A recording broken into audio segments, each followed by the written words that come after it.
what is it you call him, like wee Bawz level things that got him down, and your audio was coming in fine. Right, we'll start from the start. Hello and welcome to episode 89 of Celtic Rumours TV, the Bawz and Bovril podcast with your host Mark and myself, Paul. Join us tonight. We have Terence, Ter61 from our phone page of the podcast at www.celticrumours.co.uk. You can also check out all our links to the podcast in the description below. On the show tonight, we'll have the latest gossip and rumours around Celtic, Harry Kewell's appointment and Steve McManus move to the Colts B team. Interest in Benjamin Siegrist remains strong, and what this means for our remaining keepers.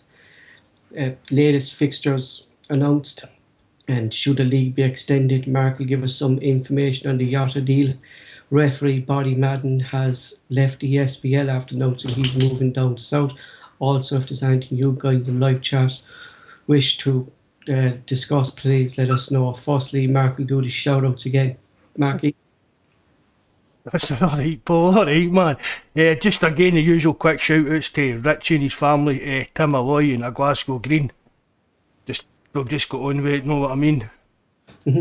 So the latest rumours around Celtic is that Celtic are still looking to sign Dundee United goalkeeper Benjamin Siegrist. We will talk about this later on the show. Celtic are still pushing to sign Argentinian left-back Alexander Beneri. His club Lanús are waiting for a bid from Celtic. Lanús are holding out for 4 million for that they value the player at. I believe Celtic came in with a third bid today, Mark, of 3.75 million.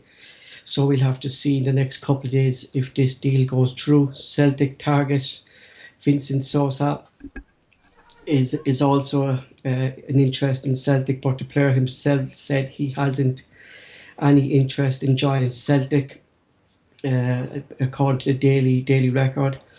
His club KV Michelin, which is owned by the Man City group, prefer that the Argentinian actually to move to Celtic after talks with both groups involving Mark Law held only on Thursday. So I just want to talk to you about that, Mark. This club in Belgium, it's owned by the City Group, and supposedly it was Mark who wanted Sousa to be Celtic's defensive midfielder. According to the Daily Record, you probably saw it, they said he's no interest in coming to the SPL, but I think that's not true. I think the Man City Group themselves want him to come to Celtic, not for a permanent fee, but on loan to see how he goes first.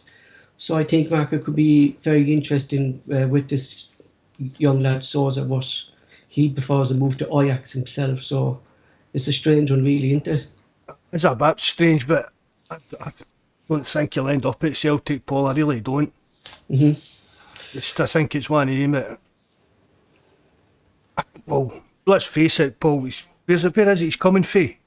Belgium League 1. I don't know. I mean, Ajax. Ajax is a big pool for a young player and that as well, Paul.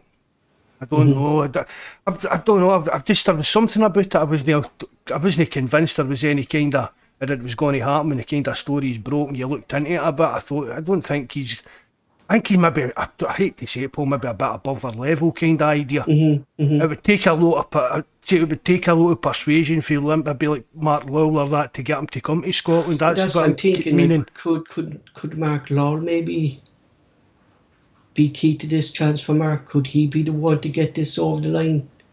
You know, being like, because obviously he knows the player being part of the City Group, like, do you know what I mean? So do you think he could get it over the line? I think Mark Lowell will have a big part to play in over transfers, to be honest, Paul. And again, it's like we spoke about maybe using the connections through Peter Lowell and that to get Mark Lowell in. But it's good to use these kind of connections. So if Mark Lowell is close enough to him, and he must be close enough to him because he'll have been arranging moves for him and stuff like that over the years. So if you use that to your advantage, if you can. Also, it came out there today. This young Argentinian, Mark, like, he's supposed to be the real deal at left back, the Sargentini that we were going for. There was a South American journalist, Tim Vicari, has described Celtic's pursuit of the Argentinian left back as very intelligent piece of scouting, and if they could get low the line, he'd be some business for Celtic. Now, I saw clips of him, like, this fella can play, like, dribbling fast, likes moving forward, likes to tackle, like we were saying that we want a left back who would suit Andrew's system. No fault Craig Taylor, Mark, but this Argentinian fella looks like the left back. Well, see, when you look him up, Paul, now he can play anywhere up that left hand side. Yeah, he looks like it's a kind of wants there, Mark, don't he? He's a kind of all rounder down that left hand side, attacking, defending. So I think he would be an ideal signing, Paul. I really do. And I think that's one I would like to see that happen. I really would. I've looked at the guy a bit. I think they went in, Mark, with another bid of 3.75. They want 4. They want 4. I don't think Celtic will haggle £250,000 if Ange really wants to play. I think there's going to be add-ons then as well to that Denmark, so maybe that would bring it up to the. I think Terence, are you there? I am indeed. How are you? Oh, you're right. I bother getting through to you there as well, Terence. Thanks very much for coming on again, bud. No worries, lads. Hope you're keeping well. We're fine. How are you? Good. No, good. All good. Looking forward to a new season. Yeah. Should be a cracker, especially with the Champions League and everything. It should be very exciting times ahead. So if Celtic don't sign Sousa, as Ange said, Celtic are always looking at 4 or 5 players. The next they've turned their attention to former Nottingham Forest and Wedden descended from midfielder Alpha Semedo. Semedo is allowed to leave his club and parent club Victoria de Grimes. Semedo has a contract until 2026 and has signed for the club only last season, and has been told his requirements are no longer required at the club. Mark, this one, if I've known this player from playing down south. This is a transfer that doesn't. It's not very exciting. It's no grabbing your kind of grabbing your. It's like he only signed last season. Shift out and loan to Redden. Redden had an option to buy. They didn't take it up. He was on loan a couple of seasons at Nottingham Forest. They actually let him go for nothing.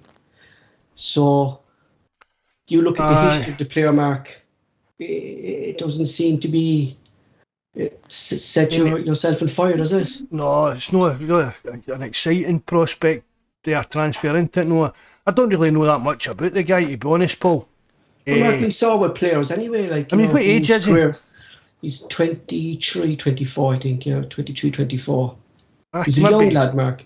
Maybe he's just. Seen it, Mark. He's not going to cost a lot in wages if he's in a free transfer, Paul. So again, maybe he's just a thought he can do his a turn, maybe somewhere in the squad, maybe, I don't know. Well, we saw Terence with players who haven't kind of walked out in other leagues and came to Celtic and kind of rebuilt their careers at Celtic, didn't they? We've seen it previously with Scott Sinclair and. It's a good place, isn't it, to come and try and do that. The only thing I would say though, Paul, in that one, with the likes of Scott Sinclair, he was a good player, and he just maybe it didn't happen for a bit. Maybe I think when he went to City or wherever it was, but he was always a decent player. You kind of worry if a fella's been shipped about like the way you're saying this guy is. Yeah, exactly. We could say the same about Carter Vickers, could we know? True. I suppose you could, yeah. I mean, he's worth a punt, but I suppose he could be worth a punt. If it's the biggest thing I'd say is if it's Ange that wants him, he clearly sees something in him, because obviously you could say the same with the Matt O'Reillys and these individuals. Now at the same time, I know I'm going to harp on about something that I harped on numerous times, and you mentioned it the other day actually, Mark, in the forum. I've seen like Millwall bidding 1.5 million for Lewis Ferguson. Surely if they're looking for a holding midfielder or a guy like that, and you're talking about this guy, Paul, and he's been moved on and shipped on from this club to that club to this club, and the likes of Lewis Ferguson is 1.5 million or 2 million, you're looking at a guy that you know already can do the stuff, as opposed to a guy that you're not sure can do it at that level. So Terence makes a good point there, Mark, don't he? Oh, I've said it, Paul, about Lewis Ferguson, and people are getting on it. If Celtic aren't looking at the best young players coming through in the Scottish game, it's a dereliction of their duties. And for me, Lewis Ferguson is the best young Scottish midfielder outside Celtic and like in Scotland. You know, there's no question about how good a player he is at this level. Who knows whether he can kick on and become a Champions League level player? But we all say it, the league and the Scottish tournaments, they were bread and butter. We know Lewis Ferguson. People doubted him at Accies. He won everybody. Or people doubt if he could make a step up to Aberdeen. He's done it. I mean, was it Buzz that put up in the forum that he was like the most goals against as a single player of the last few seasons and things like that?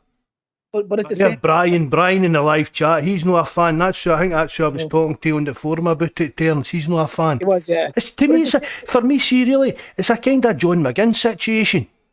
It is, but at the same time, Mark, the thing that always bugs me about any sport, where I hear people going, he's not good enough, he hasn't experience at it.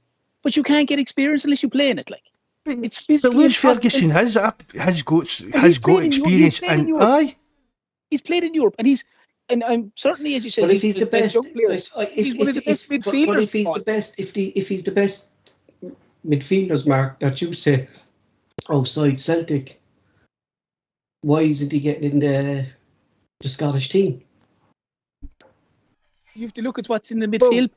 Look at you've got Cal McGregor, John McGinn. You've Billy Gilmore. You've even the likes of McTominay. The problem with it, Paul, as well as the Scottish manager, with the greatest respect, or any manager, there's going to be a level of ignorance there. If you play in the Premier League, you have to be superior to a fella in the SPL. Yeah. It may not be the case, but that's the way they look at it. If Billy Gilmore's playing with Norwich and they're down at the bottom of the league and they're struggling week in, week out. Oh, I agree with you, yeah, definitely. Like getting booed off the park. The Norwich fans booed him off the park a few times. It was that bad for him. Yeah, exactly. But I mean, there can be the snobbery that he's playing with Aberdeen and he's playing in the SPL. He mightn't be that good. Like if Lewis Ferguson is $2 million to buy, that to me is a cheap gamble. That to me is a cheap gamble because he knows the SPL. He has tons of experience behind him now. He's played more games, with the greatest respect. I'd be nearly sure he has. He played more games than Turnbull. Oh yeah. Without a doubt, 100% he has. I know he has. But would anyone doubt Turnbull? Yeah, I did. Probably not. But I'm saying, would anyone doubt Turnbull now? And because he's come from another one, he's played with Celtic for a couple of seasons, and he's a fine player. Don't get me wrong. But would anyone doubt Turnbull in a European game or anything like that? Probably not.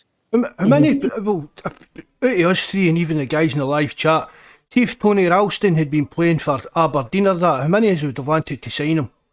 Probably none, Mark. Look at Greg Taylor. Is that coming now from, as we say, Celtic fans? Like, are we saying that? That's what I was just going to say, Paul. A lot of Celtic fans seem to have adopted a kind of like the pub league kind of attitude that they're playing in Scotland, they can't be good enough. If you're a player that's shining out in your team in Scotland, you're going to shine out, and you're going to be more than capable of being a good player at Celtic's level in Scotland. If you're shining out, as long as you can take a kind of all the stuff that comes with moving to Celtic, but no doubt about it, Ferguson could take any. I mean, he seems a quiet enough guy. He'd be able to play at a bigger level as well, Mark, than Millwall. Do you know what I mean? But it's probably just a stepping stone for him. Yeah.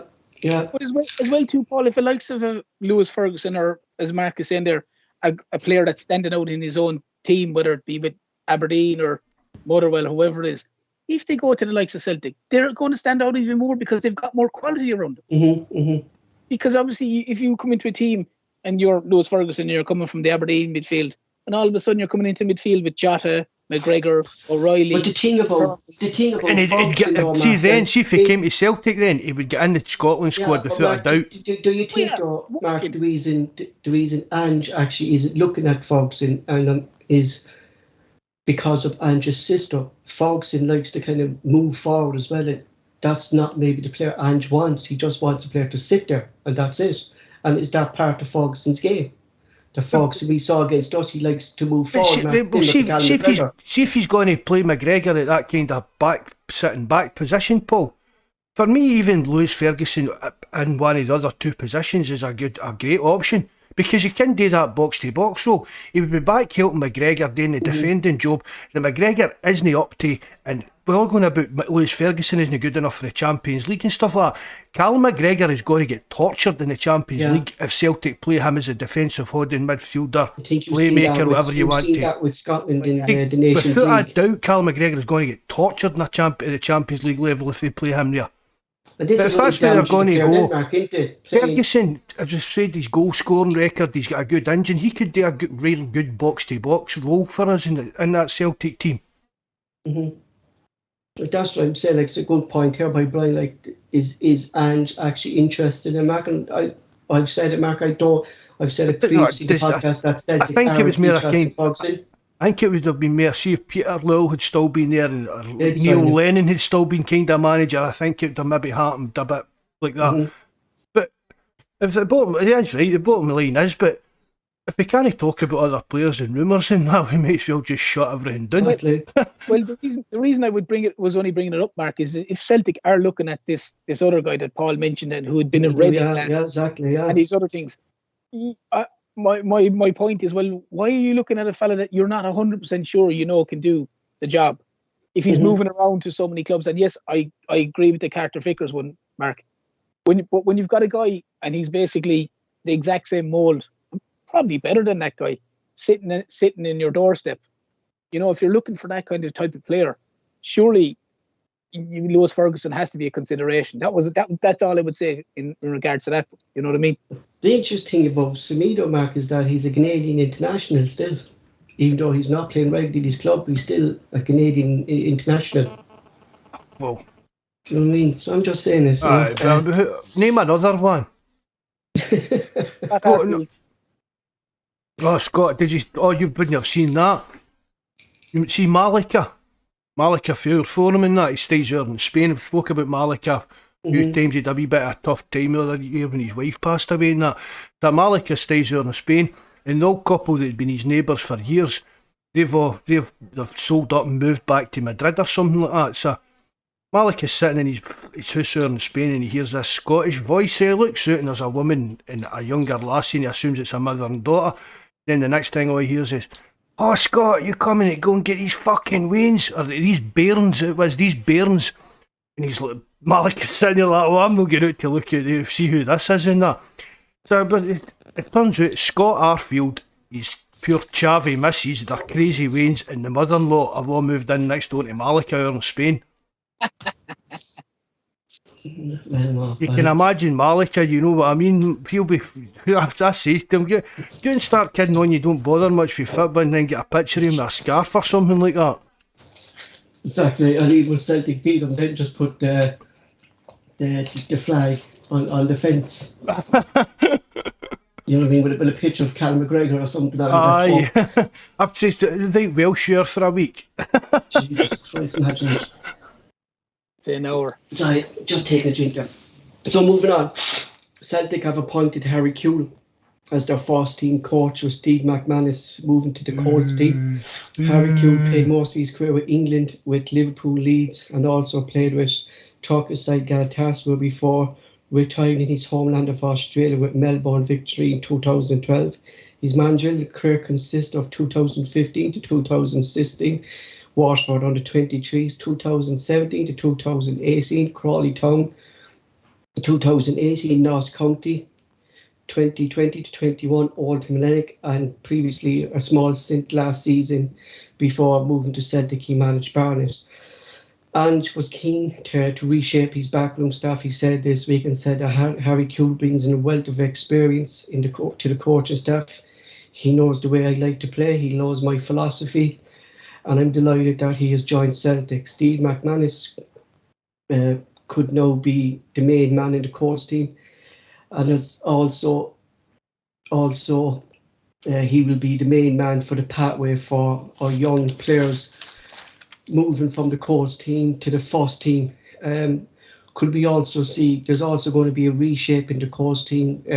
Steve McManus, I think, will be the main man there.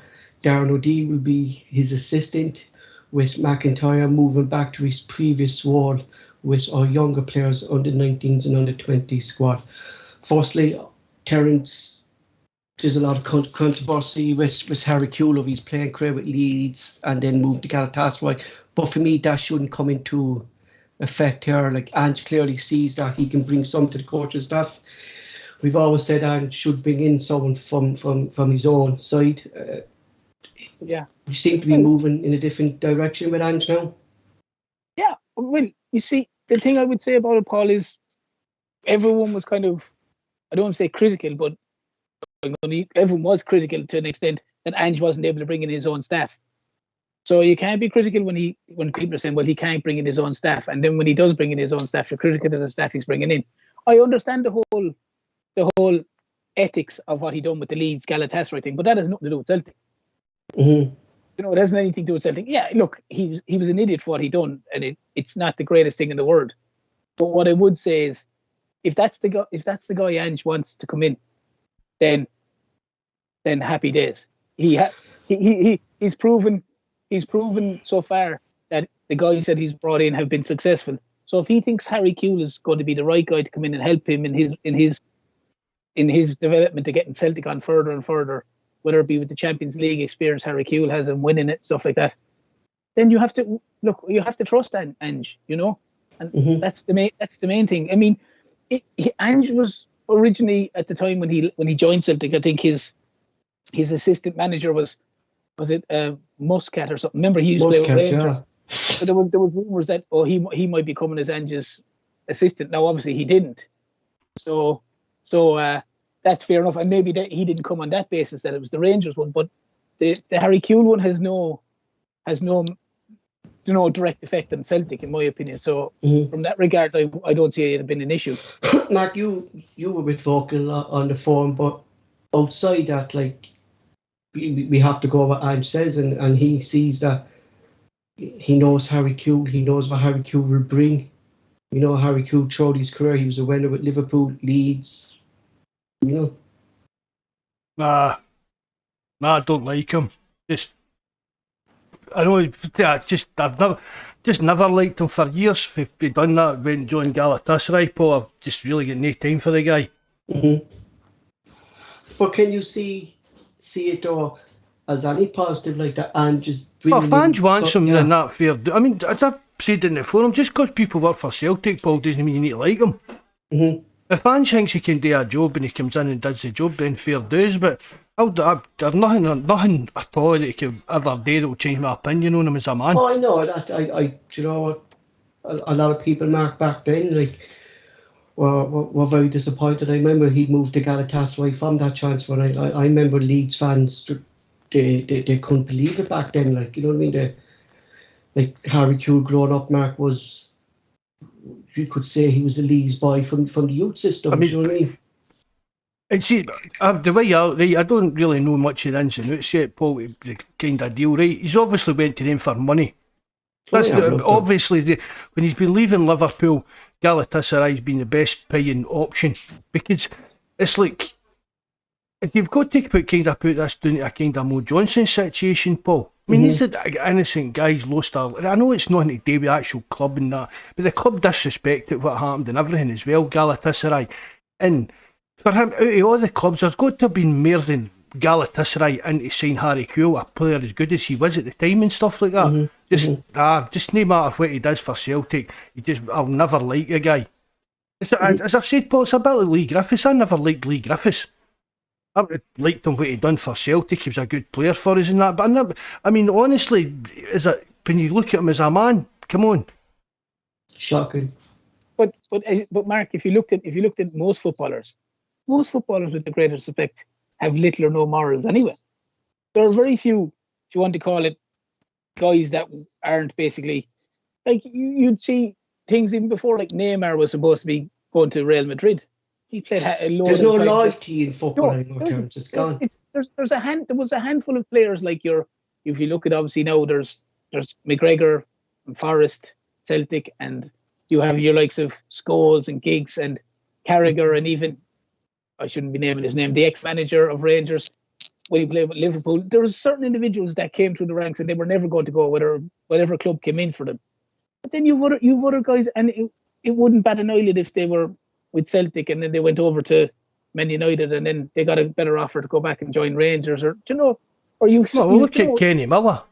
Yeah, Kenny Miller played. Kenny Miller was with. Welsh. I've never. I'm calling you Welsh. Terence, it was just the actual. There was that much an uproar over that when that happened to the two Leeds fans in that. Do you know what I mean? I'm not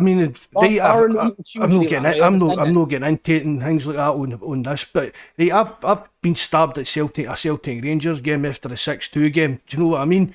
And it was that you just I don't know how to put it. There's just so much wrong with going to a club. The fans done that. The club disrespected it. Didn't bother. Galatasaray just totally ignored it. Didn't acknowledge any minute silence. Didn't wear the black armbands, and the fans were all singing through minute silences and that. And it was just pure disgusting. These two. And the thing about it wasn't too.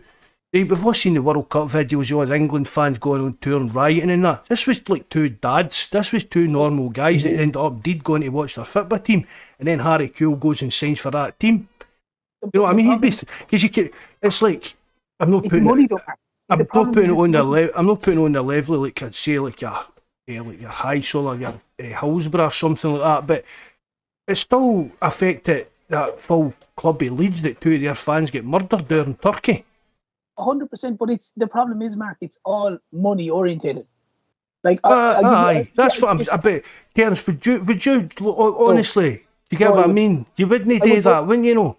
No, you wouldn't. And I'll give you a slight example. It's slightly off the cuff. This new golf thing that's going on, this new Livy golf, where a load of players have left the PGA Tour and the whole lot to go to this new golf system. It's run by the Saudi crowd and all that. Yeah, Saudi club, yeah. Allegedly, and I'll say allegedly, I heard a story that apparently a lot of the American players that have gone there, basically families of the people from 9/11 contacted them to say, I can't believe you've actually gone to play there, or gone with that organisation or that side of things, because they basically see that as American guys leaving American PGA to go into the Saudi-led side of things. That's obviously they believe is with the human rights and all the rest of the stuff, and obviously they brought up the 9/11 thing. This is what I heard. This is what I apparently heard a story of, that the families of the victims, some of the victims, have contacted players, sent them letters to basically say, we can't believe you've done that. But they've gone because a guy got $4.7 million last week for one game, one tournament. They call it sports washing, Terence. That's what they call it these days. I first heard it a couple of months ago. It's like this. These people that have bought Newcastle and that. Mm-hmm. These big rich states out there seem to be buying stuff like sports things and pumping money into sports to see kind of like clean up their images and stuff like that. Yeah, and that's as you say, they've got the money to throw about at these places. You know what I mean? That's the thing. Well, that's what I said, Mark. One guy last week, when he won the tournament, he got 4.7 million for one. That's for 3 rounds of golf. Not even 4 rounds of golf, 3 rounds of golf. The guy who was last in the tournament got 120,000. Do you know? So it's not to be going off the beaten track, but that's but it's the exact same thing. Morals go out the window. Get back to Mo Johnson. Yeah, completely. Oh yeah, Mo Johnson's the same. Listen, it is. They can go around kissing badges and doing all the bits and pieces, but if some fella flashes enough money in front of them, they'll go, and some of them won't care where they go.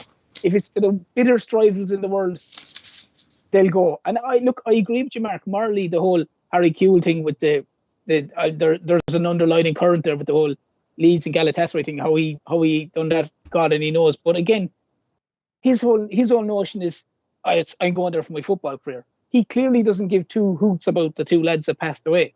No, and he came out with a load of absolute garbage to saying that he joined Galatasaray, hoping that the move would bring the two clubs closer together and they could forget their differences and that. Just that pure patronising. Do you get what I mean?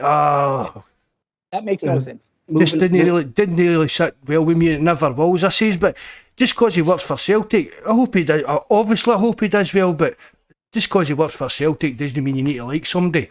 He could be, Mark. He could be. Maybe if he does well, and if we're saying Ange moves up to director of football, Harry Kewell could be the next manager. That'll be right. But the key for me, we can back to deportation to Botany Bay if that happens, Paul. The key for with the appointment, Mark, for me anyway, is with the Harry Kewell appointment is Steve McManus moving down, because he spent last season with Ange. Ange clearly wants his first team system in the Colts team. Steve McManus is going to do that, and he's going to bridge the gap, Mark, that we always see and say that's there between the young players can't get into the first team, is the pathway, and Steve McManus is going to be the man, hopefully, that's going to bridge that gap. Well, maybe as well, when Ange has been working with him, he's noticed that it's like younger players he's better working with. He's got more kind of rapport or that with younger players, but I don't think that'll really make much difference to the first team kind of set up where McManus is. But I think it's a good thing for the Colts that Ange's, as you're saying, Paul, that Ange's sent him down there, saying you've worked for a year, you know how I operate, I want you to just take that down and stay at that level. It makes sense though, Terence, don't it? Because we've seen it for years that there's a big problem with our youth system, that they're not getting this way. We saw kind of last season that the Colts team were trying to play the first team, but hopefully Steve McManus now will be able to implement Ange's system in there. Not only that though, Paul, but Steve McManus has had the 12 months or so with the first side. He's going to be able to go down and go to the Colts and go, look, I know what's expected. Mm-hmm. I know what you need to do. And just say for argument's sake, he would go to guy, look, that's not going to get you in the first team. Yeah, that's not going to get you in the first team. Ange wants a particular person to do X, Y, and Z, and I need you to do X, Y, and Z, and I need you to raise your performance up 20%, 30%, whatever it is.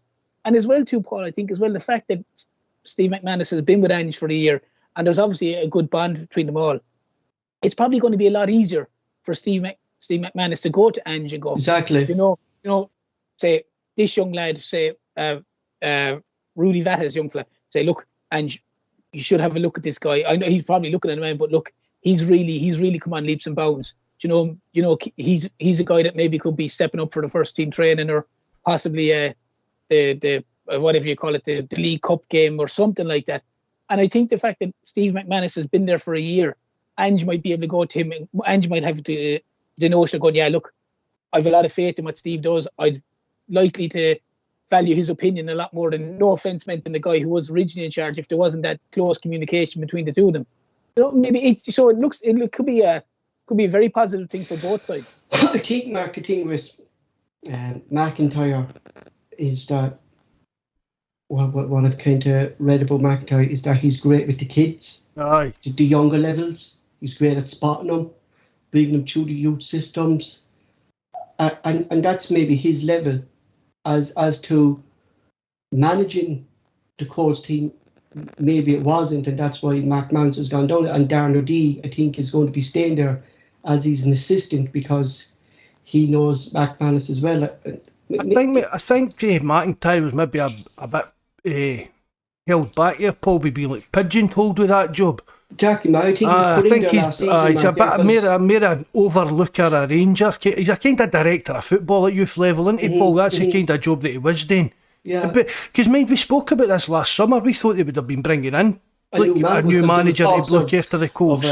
Of Hughes going there, Mark, last season. Remember that? Aye, and McIntyre just kind of fell into it. But his role, always at the club, Mark, was kind of youth development. That's where he was kind of involved in the thing. Like, he was like kind of bringing the young players in and kind of positioning where they're going to go within the club. Do you get me? You know, that was kind of his position, and he was never. If you look through his history, he was never really a manager. He was never really in charge of one team or one squad, Paul. He was more a kind of, as I said, a kind of director of football, the youth system. He's been at Celtic for donkey's years as well, McIntyre, hasn't he? Yeah, himself, and he's there, Mark, as long as Max Day's been there. Max Day's, he was there since then as well. Max Day's father, wasn't it? Was there? Is he still there? I don't know. To be honest, Paul, I don't know if Willie McStay is still there. Yeah, but McIntyre's been there. He's been there that length of time. Aye. You know, like, it's good in a way that, and like, we actually never know, Mark, if maybe Gordon Strachan kind of suggested this when he came in as supposedly consultation role. We don't know if he went to Ange and said something here that there needs to be proper contact between the Colts team and the first team. Like, there could have been stuff going on behind the scenes, Mark, that we don't know about. But the main thing, Terence, is that they saw that was the big problem, and Ange rectified it. You know? Yeah. Oh, sorry, Terence, on you go, bud. Sorry, I was going to... Yeah, and you're right, Paul, but probably what we're seeing now is what we were all hoping for at the start of the season, last season. The structure is slowly but surely coming in. With the sports science was coming in now, and just getting his team, and he's basically filtering guys down to make sure that he gets a proper team in the Colts. And it could be a case that McIntyre fella was like, to an extent, like the Tony Ralston. We had only run right back, so we had to sign him. Exactly. So we had no one to look after the Colts, only this Maybe guy. then, like, that we had no manager as well. Terence, at the start of the season, was all kind of rushed together. Yeah, so it was kind of a case of, look, Tony, can you run the Colts for the season? That's the impression I got. That's the impression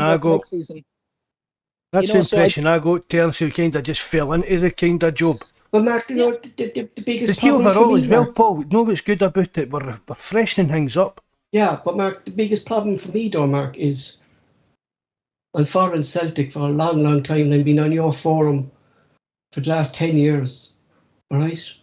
And in the 10 years on the forum, Terence, you've been there, the lads in the live chat have been there, Betsy's been there for a long time on that forum page. We've been saying the problem is there in our youth system for the last 10 years that there was no pathway for players for 10 years. And it takes one man to come into and see that in 1 year, Mark. Do you get me? That's a big problem, isn't it? That this could have been sorted out a long, long time ago.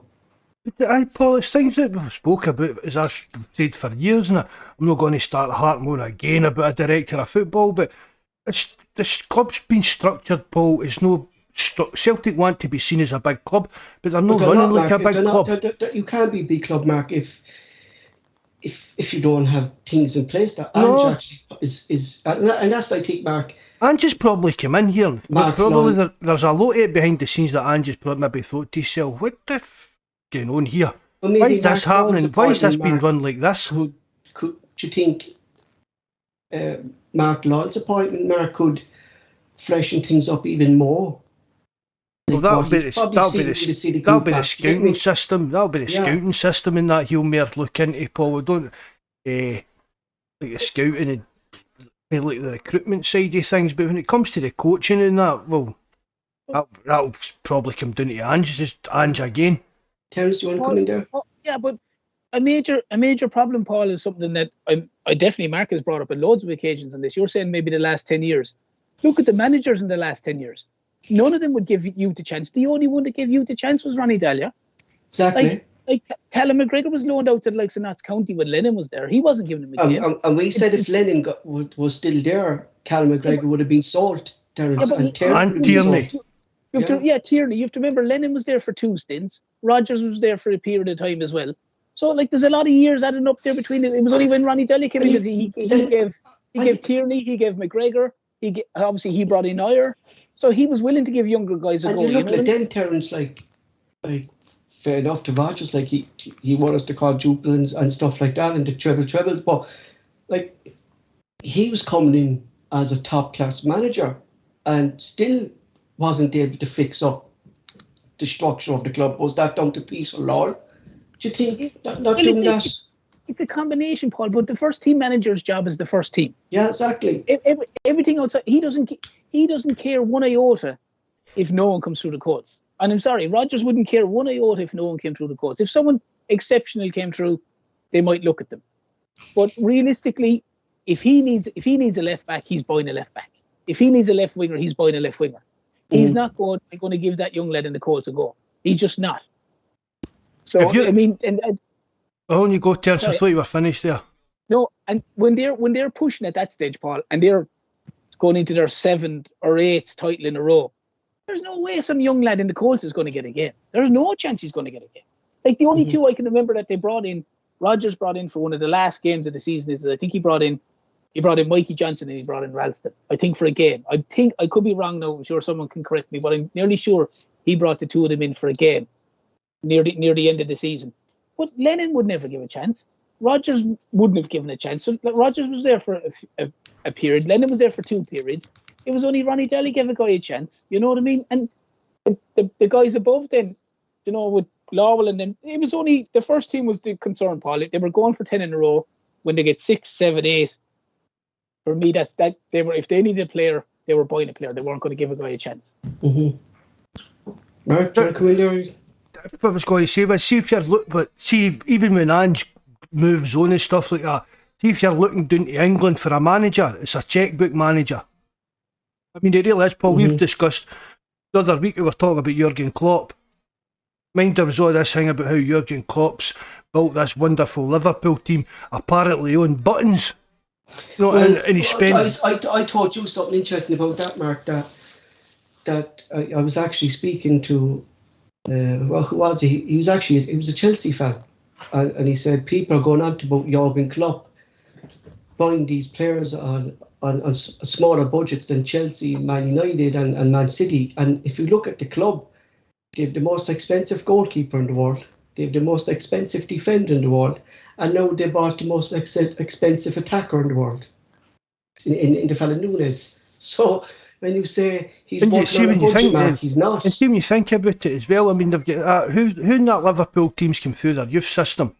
That Terence Trent D'Arby guy. Yeah, I think there's a few there. And he's garbage. They're not right. Yeah, they're he's not garbage right. at right back. They've got that guy. Absolute garbage. You know, that is it. And it was. I mean, mind your pal, Paul, PJ Dykes. Mind he was on the. Mind when they announced Ange, he said that he'd spoke to Mark Hughes that morning, and he would have took the job.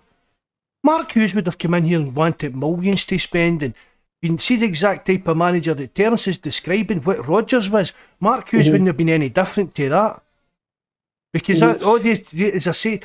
All the type of managers are all they're focused on is bump that first team. Like they can't see by that. Do you agree though with the system that's there now?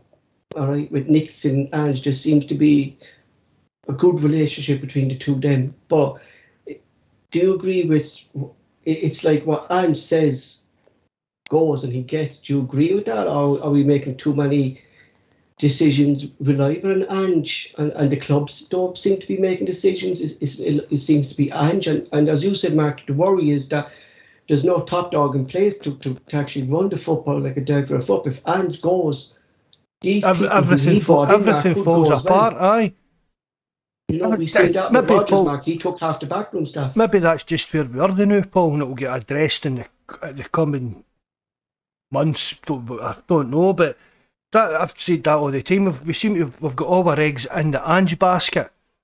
I mean, somebody on the forum the other week said to me, what was it? We don't need to get a director of football in, we just need to get Ange's doing the job well now.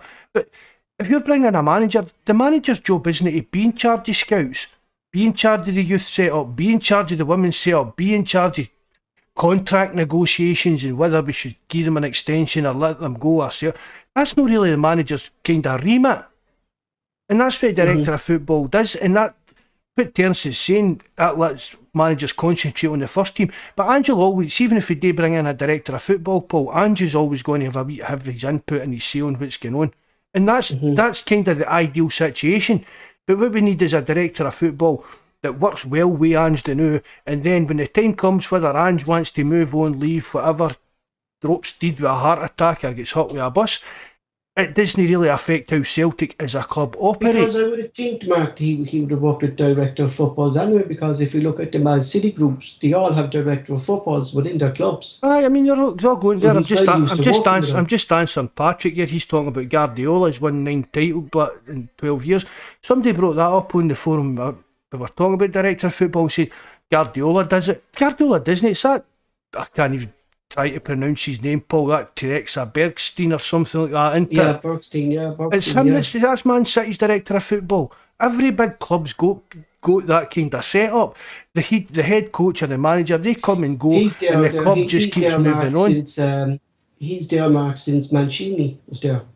Since Mancini, Aye, manager first, he's there. He was the fellow who got rid of Alvin Grant and brought in Mancini instead of Alvin Grant. So he's there. He's in Man City a long, long time. It's actually Gradio's the longest manager Manchester City had in their history. well, there you go. You know, so like it says a lot, like, about Man City, like, don't it? See, we're talking about how even if it is Ange that's driving this kind of stuff behind the scenes, moving people about to suit their kind of job system, maybe with the case of McManus.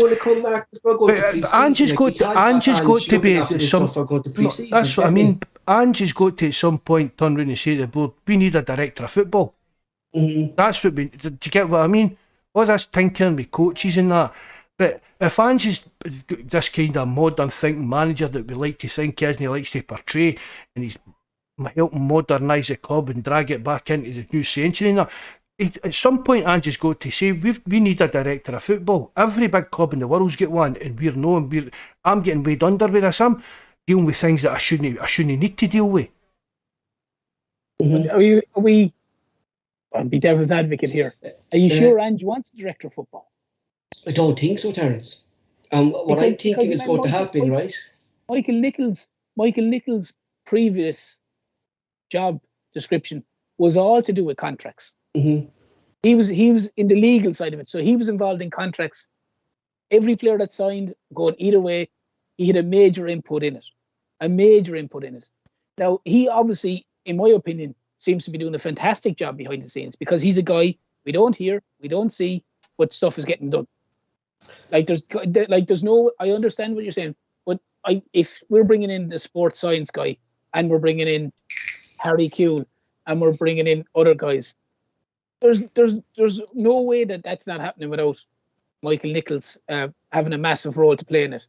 And maybe it's a case. And it looks from the outside in to all of us that it's Ange is taking it all on his own plate.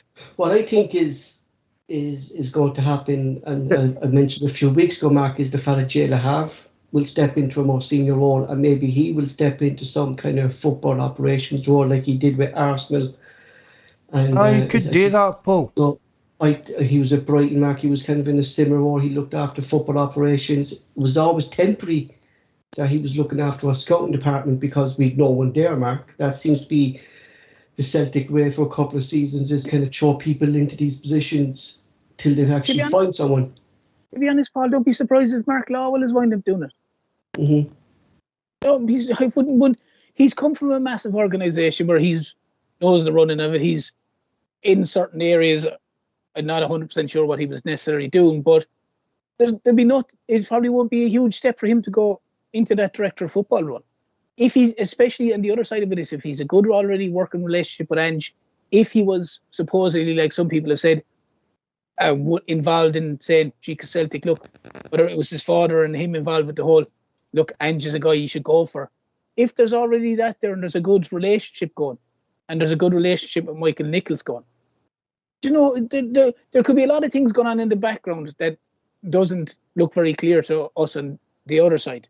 And it could be a very simple case that, Mark Lawwell's job is this. He's going to be involved in the director of football side of things. And Ange is going to be involved in running the football club. And Michael Nicholls is going to be involved in running the Celtic as a PLC. Maybe just the three of them, Terence, are going to pull together and do the kind of director of football job between them. They might have their own, Mark, if you want to call it, subcommittee. That basically Mark Lawwell's out. He's doing the scouting with the head scout that they have there now. And Ange is obviously looking at players, and he's saying, look, Ange might say, well, look, I need a I need a whole midfielder. I know this guy in Japan, and I've seen this guy. Can you look and get guys to come back with me? And obviously scouts are going to come back with stuff. And maybe the three of them are going to sit down and go, look, no, I'm not sure about him. Yeah, I really like him. What's the story with him? Can we get him? Could we get him? Because so far, everything that they've done has been exceptional. And I said that Michael Nichols, he's the polar opposite to what was there before. You know what I mean? He as a guy who was constantly in the headlines and constantly in the television and constantly in your face, as in Mark Lawwell's father. He's not to be seen, not to be heard, running the football club, doing a great job. Ange wants this. For all we know, he goes, yeah, look, we can sort that. Ange wants this, yeah, we can sort that. And there's obviously clearly a great working relationship, because every time a player is signed or something good happens, one of the first people that Ange is straight away to thank or to talk about is Michael Nichols was involved in this and Michael Nichols was involved in that. So there's obviously a great bond between the two of them, and maybe the Mark Lawwell one is going to come into that, as you said, Mark, and they'll have their own, they'll be a group of, if you want to call it, football directors or directors of football or whatever you want to put it, and maybe run it that way. I don't know, but at the minute it seems to be working so far anyway. Just going, Mark, what you're saying there, when Brian asked the question there, do Rangers have a director of football? You're right, it's Ross Wilson, but he's called sports director. He's not director of football. It's sports director. So, I think it's Manchester United as well have football operations or something like that. So there's different fancy names. job. It's just it's word play into it, really. We've said that before. Moving on. There's interest again between Celtic and former Dundee United keeper, who's now on a free transfer, Benjamin Siegrist. We're led to believe by the papers this week, Terence. There's talks ongoing between the two parties. But my question is, I'm kind of puzzled. Is that we always knew, and Celtic knew, that Siegrist was going to be in a free transfer at the end of the season. It puzzles me why we gave Bain a new contract in January, and when we have an upcoming new keeper who I rave about in young Tol Aloibi, I'm just I can see why we want to sign Benjamin Siegrist, because he is a good goalkeeper. We've seen that throughout the SPL. We've known something, but where does it leave Bain and young Toby with his development? Well, for me, if they go for him and they get him, I know. Like I saw Mark posting it as well about Bain signing the new contract. It would mean that Bain would surely be moved on, and obviously the young lad Toby would still be there to develop under Joe Hart, and in this case Siegrist as well. And look, if it's there and Celtic can do it, they got to take it, because if Joe Hart was to get injured in the second game or the season or whatever game, and you were to put stick Scott Bain in, would you be overly confident? Would you prefer Benjamin Siegrist in there? It's an easy answer for me. You'd stick in Siegrist, and you'd be quite confident with him in there. Maybe the case, Paul, that he had been heavily linked with a move to Rangers when there was talks of him maybe signing a pre-contract with Rangers when he went in last year, and maybe Celtic just thought, we're not going to get this guy. He looks like he's going to them, and maybe they just thought about Bain, and Bain was probably happy to play second fiddle to Joe Hart. I don't know, but that's what I would think of it. But if he's available, they have to try both. He's a massive upgrade on Scott Bain by a mile. Mark, I was just questioning signing Siegrist, Paul. On the forum, I think a couple of guys thought I was having a pop at Siegrist. One more question about the keepers, Mark, that are there. It's a kind of we've get rid of Bark. We've just got rid of Barkas. I don't understand why Celtic gave Bain a new contract if they knew. I mean, we only signed that in January, Paul. So Celtic must have known, should have known 5-6 months ago that we're going to be looking for another keeper.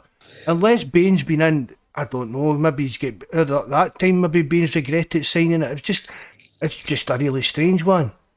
Because if Toby, but I totally agree, Terence. I'd much rather have Siegrist sitting on the bench if Joe Hart get injured. I totally agree with that. I wasn't questioning his ability. But there's going to be an issue, I think, with Toby down in the Colts League, Mark, is because was there new rules that you can only have 3 foreigners now playing in your Colts team, and they mostly have to be home-based players. That's the new rules of the Lowland League. So we're going to have Toby's from England. There's Bosman Law. There's the young lad Veta. There's the young lad Oshu. I mean, there's a lot of players there, Mark, who aren't going to be getting game time because of these new rules. And he could fall into that category that Celtic might have to pay a Scottish-based goalkeeper. Do you get me? Surely, sorry, go on, Mark, sorry. No, just who's they going to play then? There's other young goalkeepers that has marked 17 and 16 goals, but my biggest problem with this Siegrist deal is that I couldn't care less about Bain. It's the young lad Toby. I'd be with Mark, as I said to you, Mark. There's clubs down south.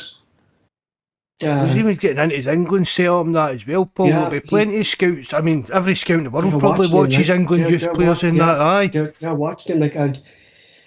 but I mean, Paul, you'll know better than me. Is Toby at maybe the stage that he should maybe go out on loan for a year?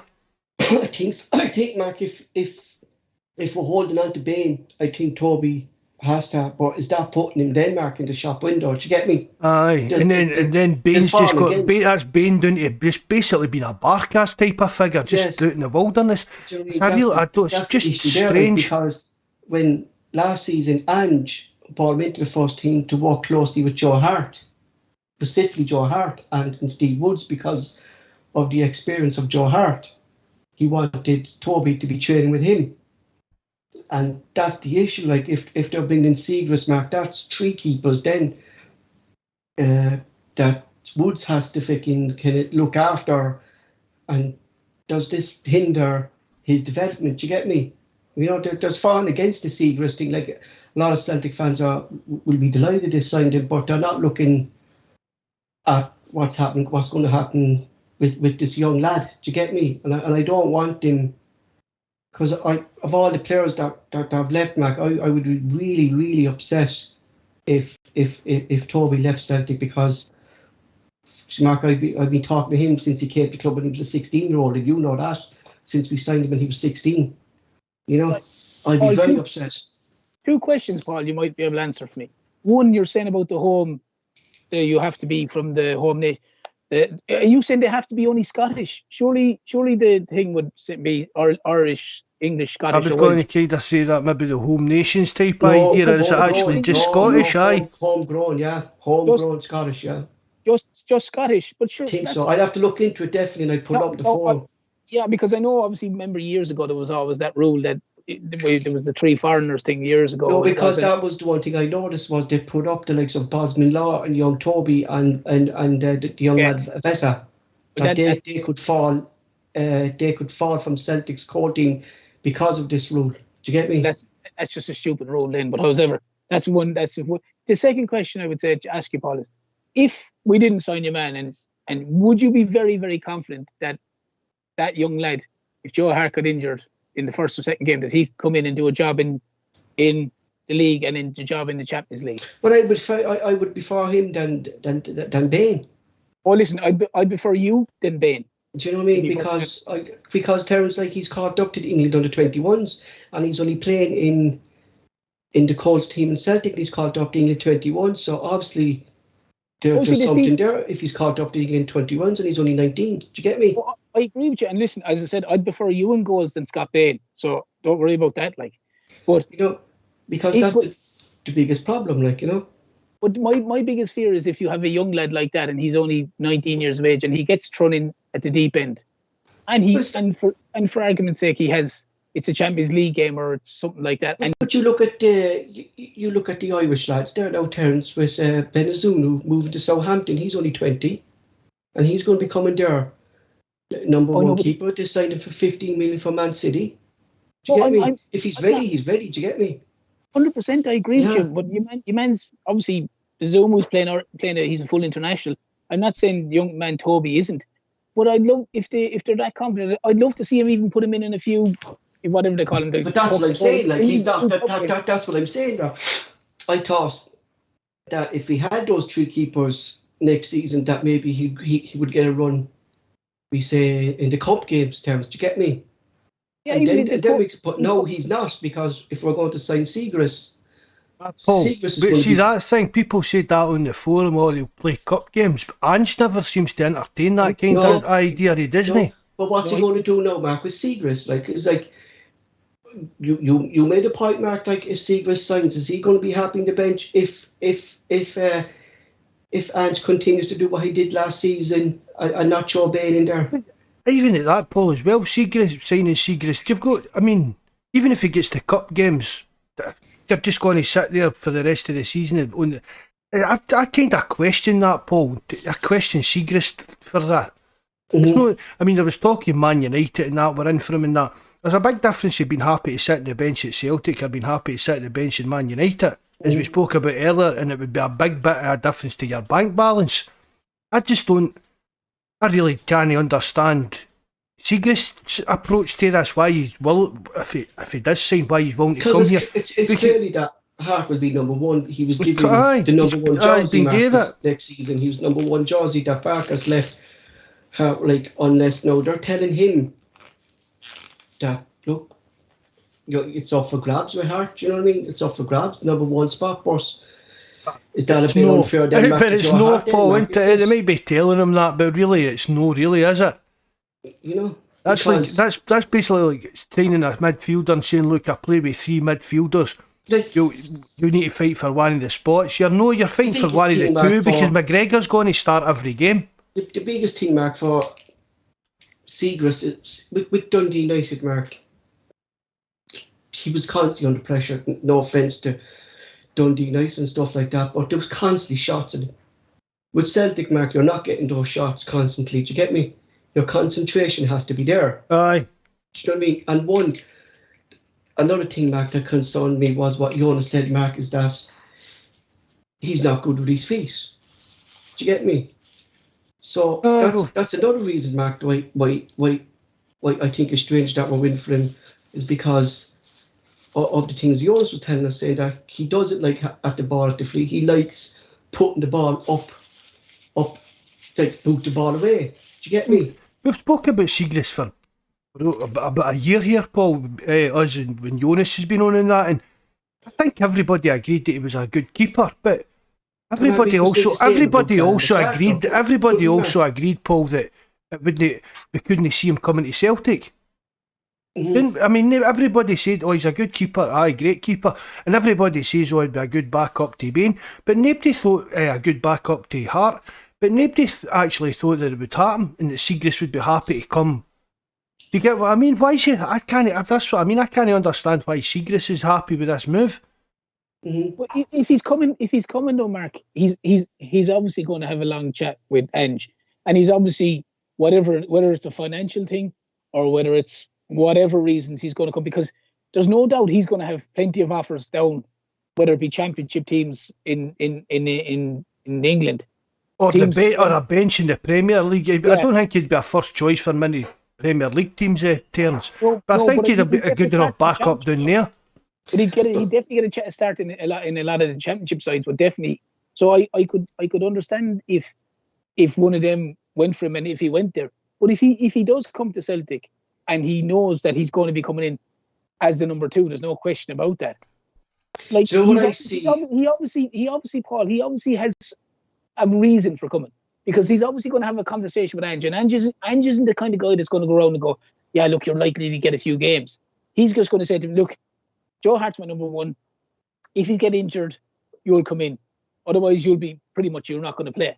And I can't imagine Ange would say it any other way than that. Like, and if your man still wants to come, then your man's happy to sit on the bench. He has to be. Otherwise, it makes no sense in him coming.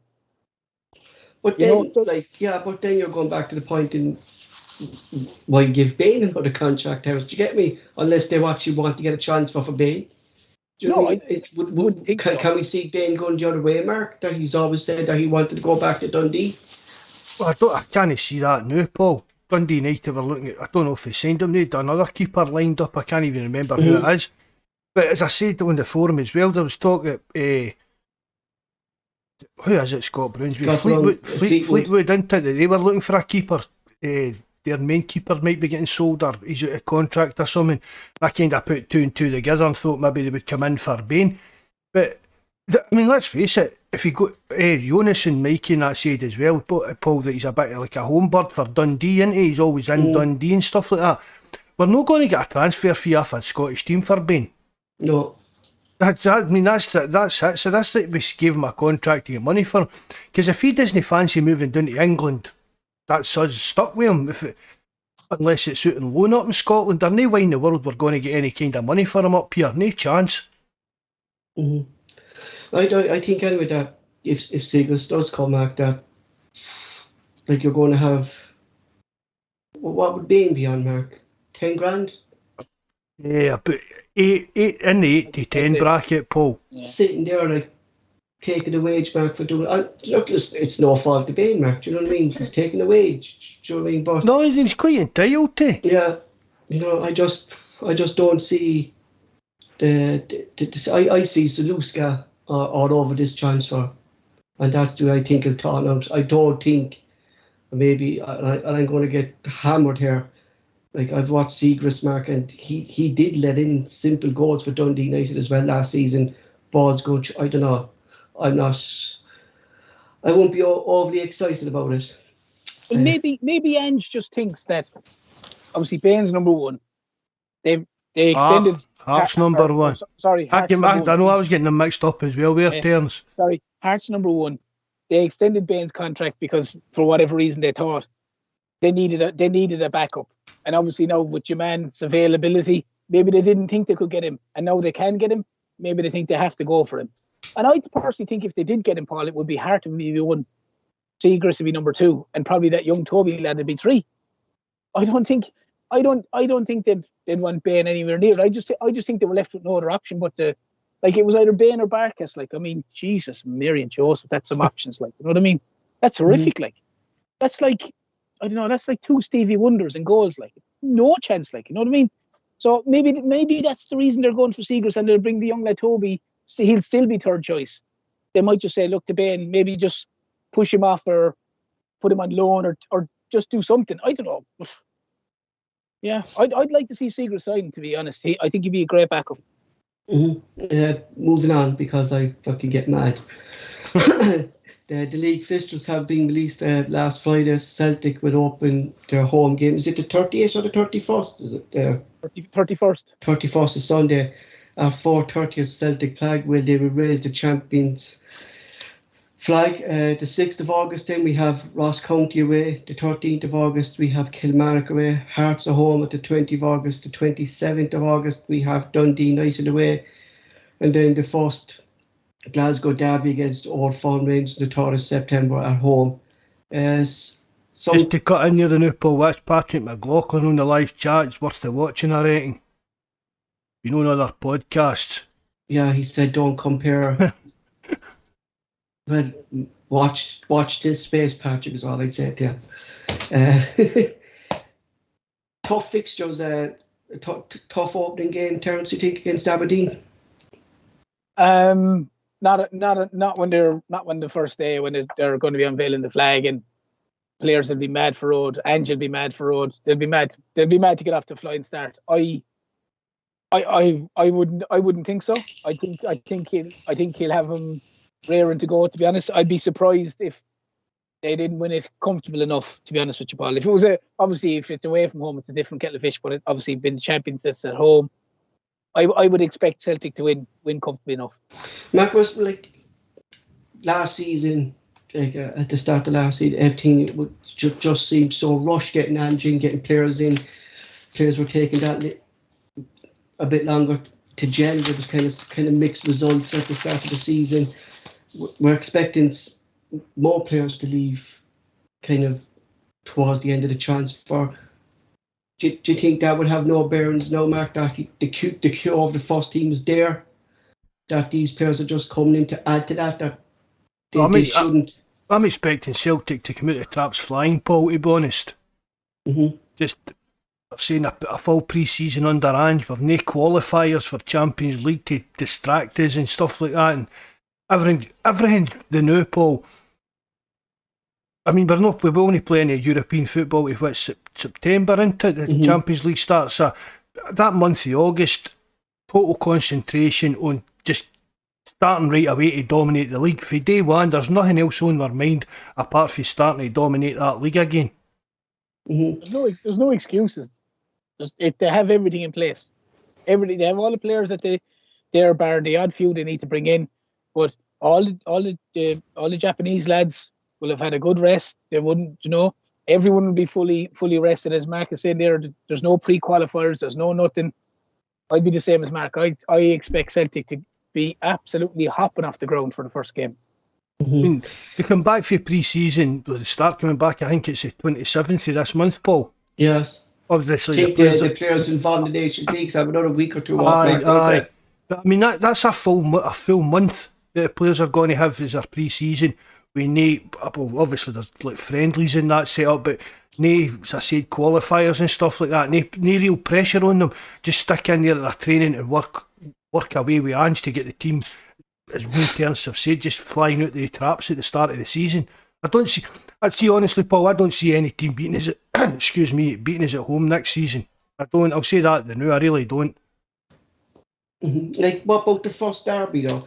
Last season's first derby, we lost. What do you think, maybe kind of looking at the derbies last season, Mark, do you think maybe Giovanni Bronco, like, this is my fear, Mark, with Ange's system, is that do you think maybe managers know how to play against Ange's system now? And like we said that he doesn't have a plan B, but you think maybe that will have some effect next season?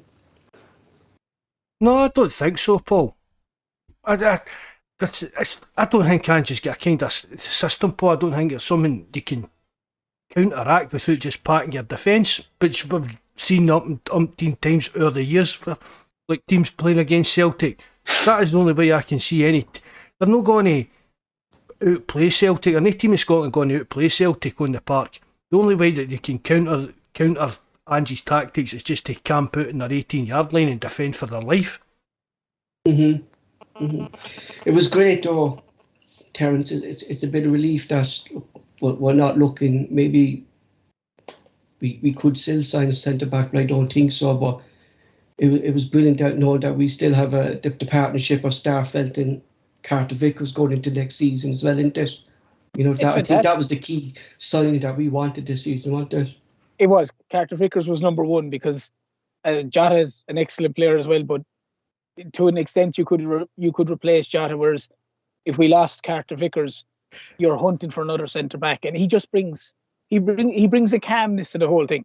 Do you know what I mean? Starfelt's and him have great understanding, and he's probably helped Starfelt as well along, and Starfelt got stronger and stronger and stronger as the season went on. You know what I mean?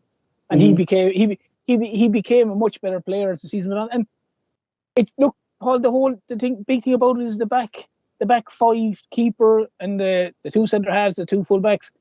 The majority of them, they were always the ones that didn't really change that much. So it always kept a good solid base that Celtic could work off. You always had Hart, Vickers, Starfelt, either Ralston or Juranovic, and majority of the time it was Taylor. So you had a very, very solid unit that everyone knew what each one had to do. Everyone knew how each other played, and that's massive, as opposed to going into games where you go, there's this fella beside you this week, there's another fella beside you next week. It's huge, and it's great that Celtic are going into the new season with the squad basically fully in, adding the few players that they want to get in. It's massive. If you remember, like last season's pre-season, half the players were, obviously most of those players weren't even at Celtic, but the other ones that we weren't had Dane Celtic Murray, sure. We had Dane Murray and Welch in centre back in the qualifiers, sure.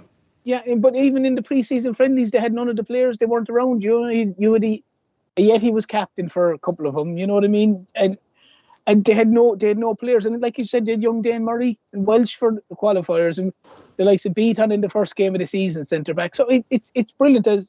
They have the crux of nearly all the players that they need, and Ange's obviously just going to add fine tune, add a few guys here, a few guys there, and obviously hopefully remove the guys that aren't required anymore. Your ball and goalies, the Yetis, obviously Barkas has gone, that kind of stuff. And yeah, it'll be great. I can't wait for it to start, to be honest. I still think we'll sign a centre back, Paul. Wait, it was actually Christian Julian today said he's not going nowhere. He wants to fight for his place. Saw that as well. Oh. I saw that as well. But Julian, again, Paul, comes down to his contract in that as well. He's a year left, don't he? The Celtic just sit and let him rot in the rot. I mean, again, we're getting into Julian. He's going to be that kind of Bain. He'll be sitting with Bain, isn't he? He'll be sitting with Skpe every week up in the stands doing nothing. Do you know what I'm thinking, Mark? And the Japanese lad, he's away to Germany, isn't he? Do you know, at the end of last season, Mark, when he came out and he made that thing to the fledged press saying if he doesn't play the last game of the season, he's going to think about his career. And me and you said, if Ange plays him, he's given in then to player power. And if Ange doesn't play him, we know what the type of manager is, that he won't stick that. Right, he'll not be forced to do anything. I don't know, Mark. I think Ange will still sell Julian.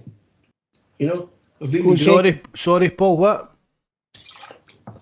He said, I think Ange will sell Julian. Oh, without a doubt, I think he would. You know? Julian's his own worst enemy, though, Paul. Oh, without doubt, Terence, yeah. I mean, how long was Julian out for? He was out for, what's he out for, nearly 2 years?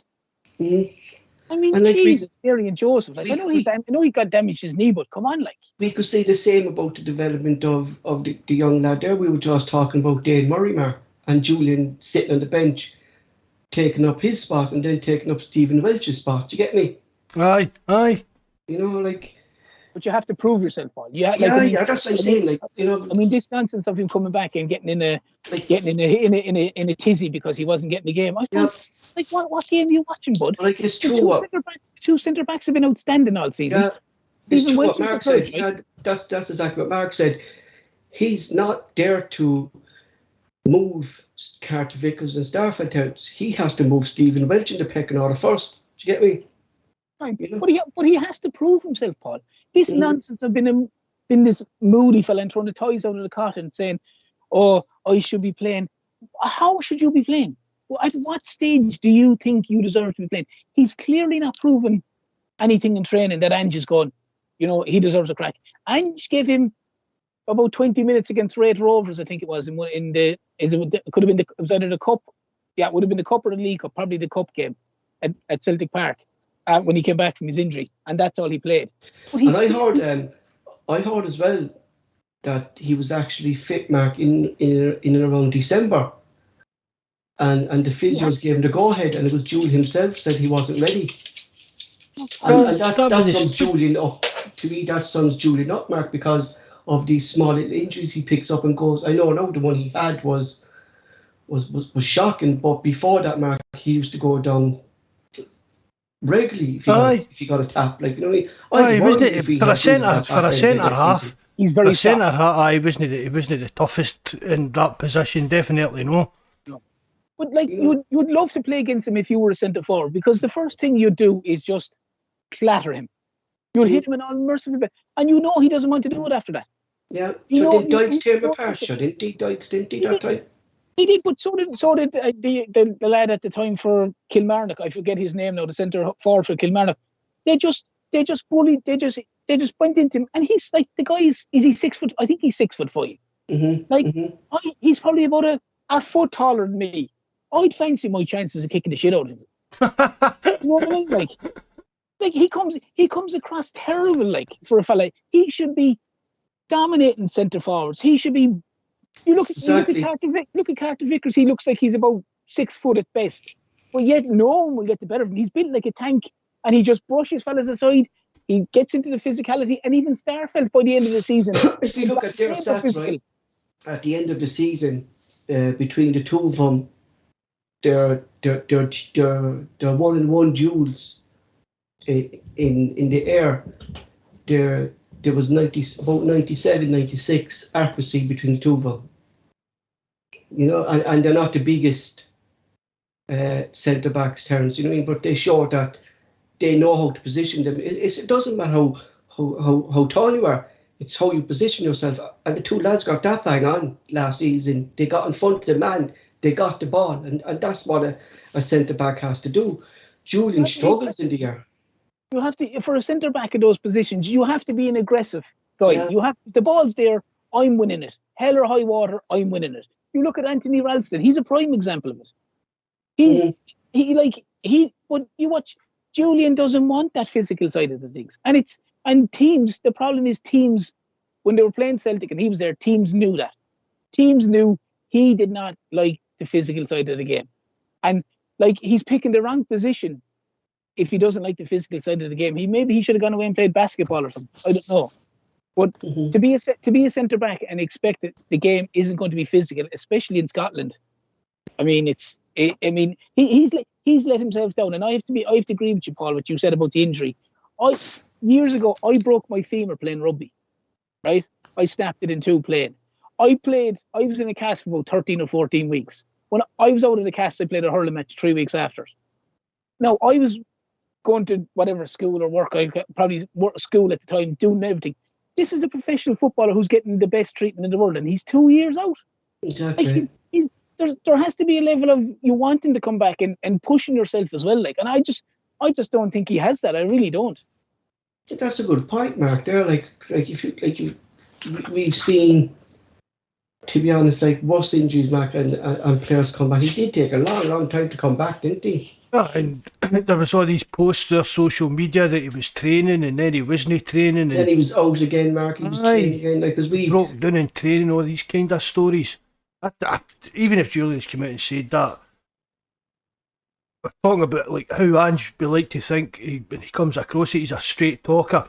Ange will tell Julian he doesn't have any future at Celtic. He can stay here and fight all he wants, but I still think, whether Julian's here or not, I still think we'll bring in a centre back.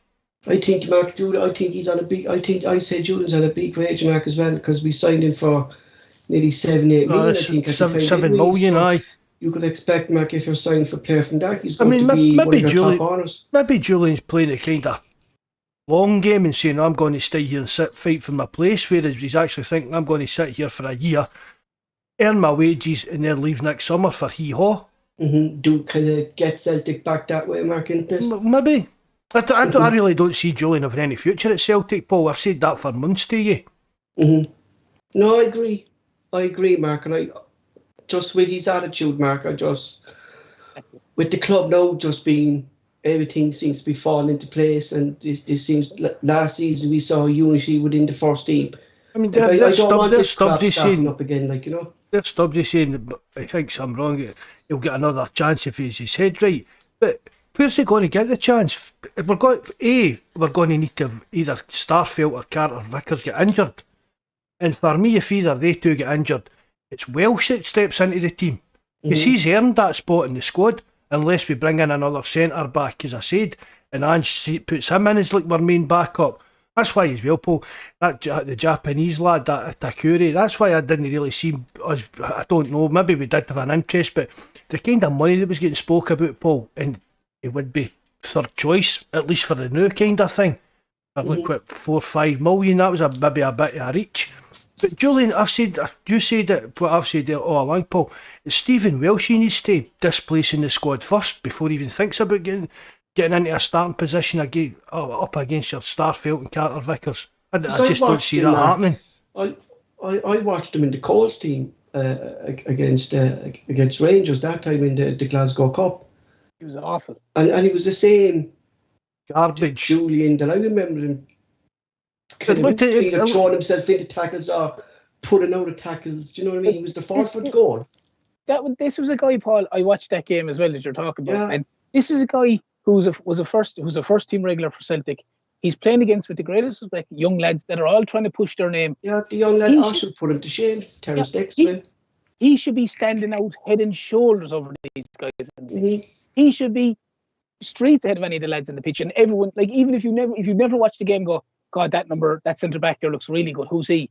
He didn't look anything out of the ordinary with them. He did, like, if you didn't know he wasn't the first team player, you'd assume he was one of the fellas in the development squad. And he tried this one long ball pass, and he blew it.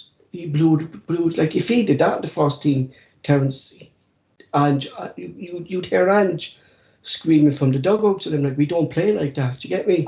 But his attitude probably going into the game, that game, Paul, anyway, probably stunk because he was probably going, what am I doing playing this game? I'm too big for to be playing here. Like, I'm too good. That was the way he kind of swaggered about the park that day, wasn't it? As if it was below him, as if this game was beneath him, playing against kids and that. And he making mistakes then, and he's the one, Denmark, making the mistakes. He gave Ray the free kick to the goal that he shouldn't have made that tackle. The young lad next to him also put him to shame, in my opinion. There's Stubbsy comparing Julian to Pelé. When did Pelé have a bad game, Stubbsy? Name one bad game Pelé had. And then he has seen Pelé playing football. Do you know what I mean? We can't even say that about anybody. I'm just saying, I just remember when Julian was playing Mark with IR, we were constantly saying he was getting beaten in the physical side of the game. Aye, that is it Lyndon Dykes and that, they all bullied him. He didn't seem to like the physical side of the Scottish game at all.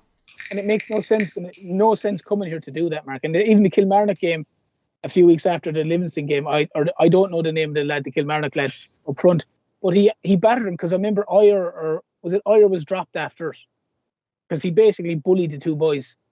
But look, I mean, it's the bottom line, Paul, is, as you said there already, it's his attitude. He clearly doesn't. His attitude is, if I'm not in the first team, I'm going to be huffing in the corner. And I'm not going to try. Iyer doesn't play centre back. No, at all for Brentford. He plays right back. Iyer, right back is his position for Brentford. He never plays centre back for them. Never. It's right back he plays, and that's his position. And we always said that was his best position, was right back. You sure about that? Yeah, right back, Mark. The last couple of games I watched him, he's playing right back.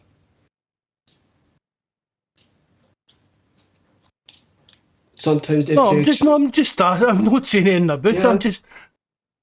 But everybody was saying that he was more a kind of defensive midfielder, wasn't it? No, that was where he would end up playing in that. No, right back. He was playing for Brentford last season, Mark. The matches I watched of him anyway, he was right back. That's where he came in originally, Mark. He came in as a kind of defensive midfielder, and then obviously went to Kilmarnock and they put him as a centre back.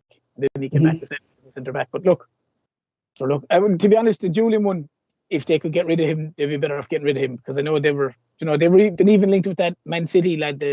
I don't know how he's gone to Brucey. Went to Germany, Gladbach, yeah. I said no, not the Japanese fella, the young lads, the Nathan Miles. Is it? I don't know. There's some double-barreled name anyway. Yeah, the Taylor Nathan Miles. We won't be getting him either. He's going to Fulham. Definitely going to Fulham or Nottingham Forest. They're in for him. And I don't. Do you know what? But when you look it up of all the rumours that's around, they're only putting us to players who we were previously linked as. Do you get me? You know, Celtic. It's just regurgitated stuff, Paul. And just because. Any kind of link, that's what I'm going to say. Any kind of link they can dig up between Mark Lowe and this player's going to. That's how it's going to happen.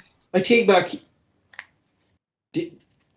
last season, Celtic, when the rumours with Falkland Harkin were there, and he was in the stands for one of our European games, and that's when we kind of put two, because that was another deal, Mark. I think that was partly a done deal till McCoy supposedly fecked everything up as Falkland Harkin coming in that time as director of football, and he actually came out and said that was McCoy that came in with this different view, and he just pulled away from it. He was in the stands with Falkland Harkin watching one of Europe, and he decided to go to Germany. And I think it's going back to what Ange said, Mark. He's not selling Celtic to no one. You know, if Celtic doesn't sell himself to a player, he's not going to chase him. Do you get me? Yeah, and it's going back to this fella Sosa as well, Mark, that if he doesn't want to come to Celtic aren't going to chase him. They'll move on. No, it's like him that turned it. McCree, was it? The big guy that went to Middlesbrough, Paul? Yeah, I mean, exactly. This guy's still popping up and trying to explain himself. He pops up every couple of weeks with some kind of new article that he spoke to somebody about why he turned down Celtic and stuff like that. Like Celtic went from, he turned us down, we moved on, and moved on to be Matt Orley, and what a signing he's been. If we look him up, Mark, he's probably Neil Lennon's nephew or some relation to Neil Lennon that he keeps after. Even with Neil Lennon's in charge of that Siegrist team, he's given the interviews after the pre-match after they won the cup final for the first time in years. Celtic. And he speaks about his time in Celtic, winning the leagues in Celtic. The vibes are going, you just won the cup here, like, you know what I mean? Jesus, it's just trying to stay relevant, isn't it? Mm-hmm. But look, there's one transfer market. Kind of every Celtic fan is kind of waiting to see if it happens, and that's Yata. And I noticed you put something interesting on the forum just last week about the European transfer market isn't open yet. The international transfer market, Paul. There's any basic. That's what it says. The international market. So you can't see. And I think Carter Vickers. I don't. See, because it's a kind of UK. He was based in Tottenham at the time. Yeah, that's exactly the thing. I think that's maybe made the difference. But all these big transfer people are scrambling about waiting all these big massive transfers happening, but none of them can actually officially happen to the 1st of July. That's when the international transfer window opens. And if you look at it, that's when Yota's contract. See, Scottish players, Paul, I've noticed this as well. Scottish players' contracts will end like in the 31st of May. Mm-hmm. But international players, see, like that, they end up at the end of they finish at the end of June. And I think that's what it is. It's because of this international window. As far as I know, Paul, I think it's done. No, they just can't announce it, Mark, till then, because what I heard was it was the contract. It was just kind of, they were just ironing out the kind of small details of the contract, and that's been going on and on, Paul. And I seen James Forrest blog. I think it was James Forrest, the Celtic blog. I think it was him that said, "You think Jota would be away partying in Mexico and partying here and there if his kind of future was up in there?" Exactly. He's living a bit of the life now. A young man that's quite happy and content with everything that's going on in his life. Exactly, Mark, because I think it's just to find the club, don't he? Honestly, I think it's, and the stuff that's coming out for Benfica as well. They're kind of wrote him off as well, basically. So I think it's just a matter of time for it getting announced. But sure, every second picture you look at Jota, he's got a Celtic jersey on him. Celtic jersey on, yeah. You know, so I'm reading 2 and 2, obviously. You know what I mean. But every post you see or whatever, he's in a jersey and Celtic jersey and he's on holidays enjoying himself. So, and you're not hearing any stories about so and so is trying to nip in and steal Jota off his Celtic. Do you know what I mean? So a lot of these stories come from the agent trying to drum up interest in their players. So if they kind of stories aren't getting bandied about, it's a good chance that there's nothing coming out from the agents either, Mark. You know, there's nothing seems to be. There's no rumours coming out that, because like he said there, like there's no teams in for him. Like I actually think the deal is done. They just can't announce it, Mark, till July. That's what I'm thinking as well. You know, but it's good as well. It's good as well, Paul, that you're not even hearing anything from Celtic from that side of it. Mm-hmm. In my opinion, at the minute, that everything has just been. I think would it be breach of contract in terms if they did announce it? Would it? Well, it could be, but it's glad that there's no mention of it and everything's kept quiet and there's no and then hopefully as Mark said, come the 1st of July, then bang, he's announced and that's it and it's job done. Yeah, because Vickers came out of the blue terms, didn't it? That just came out of the blue. Oh yeah, it did, and that seems to be the way since Ange has come in and Michael Nichols said literally it doesn't seem to be the case of days gone by where they were linked with fella and it was a 3 or 4 or 5 week prolonged thing.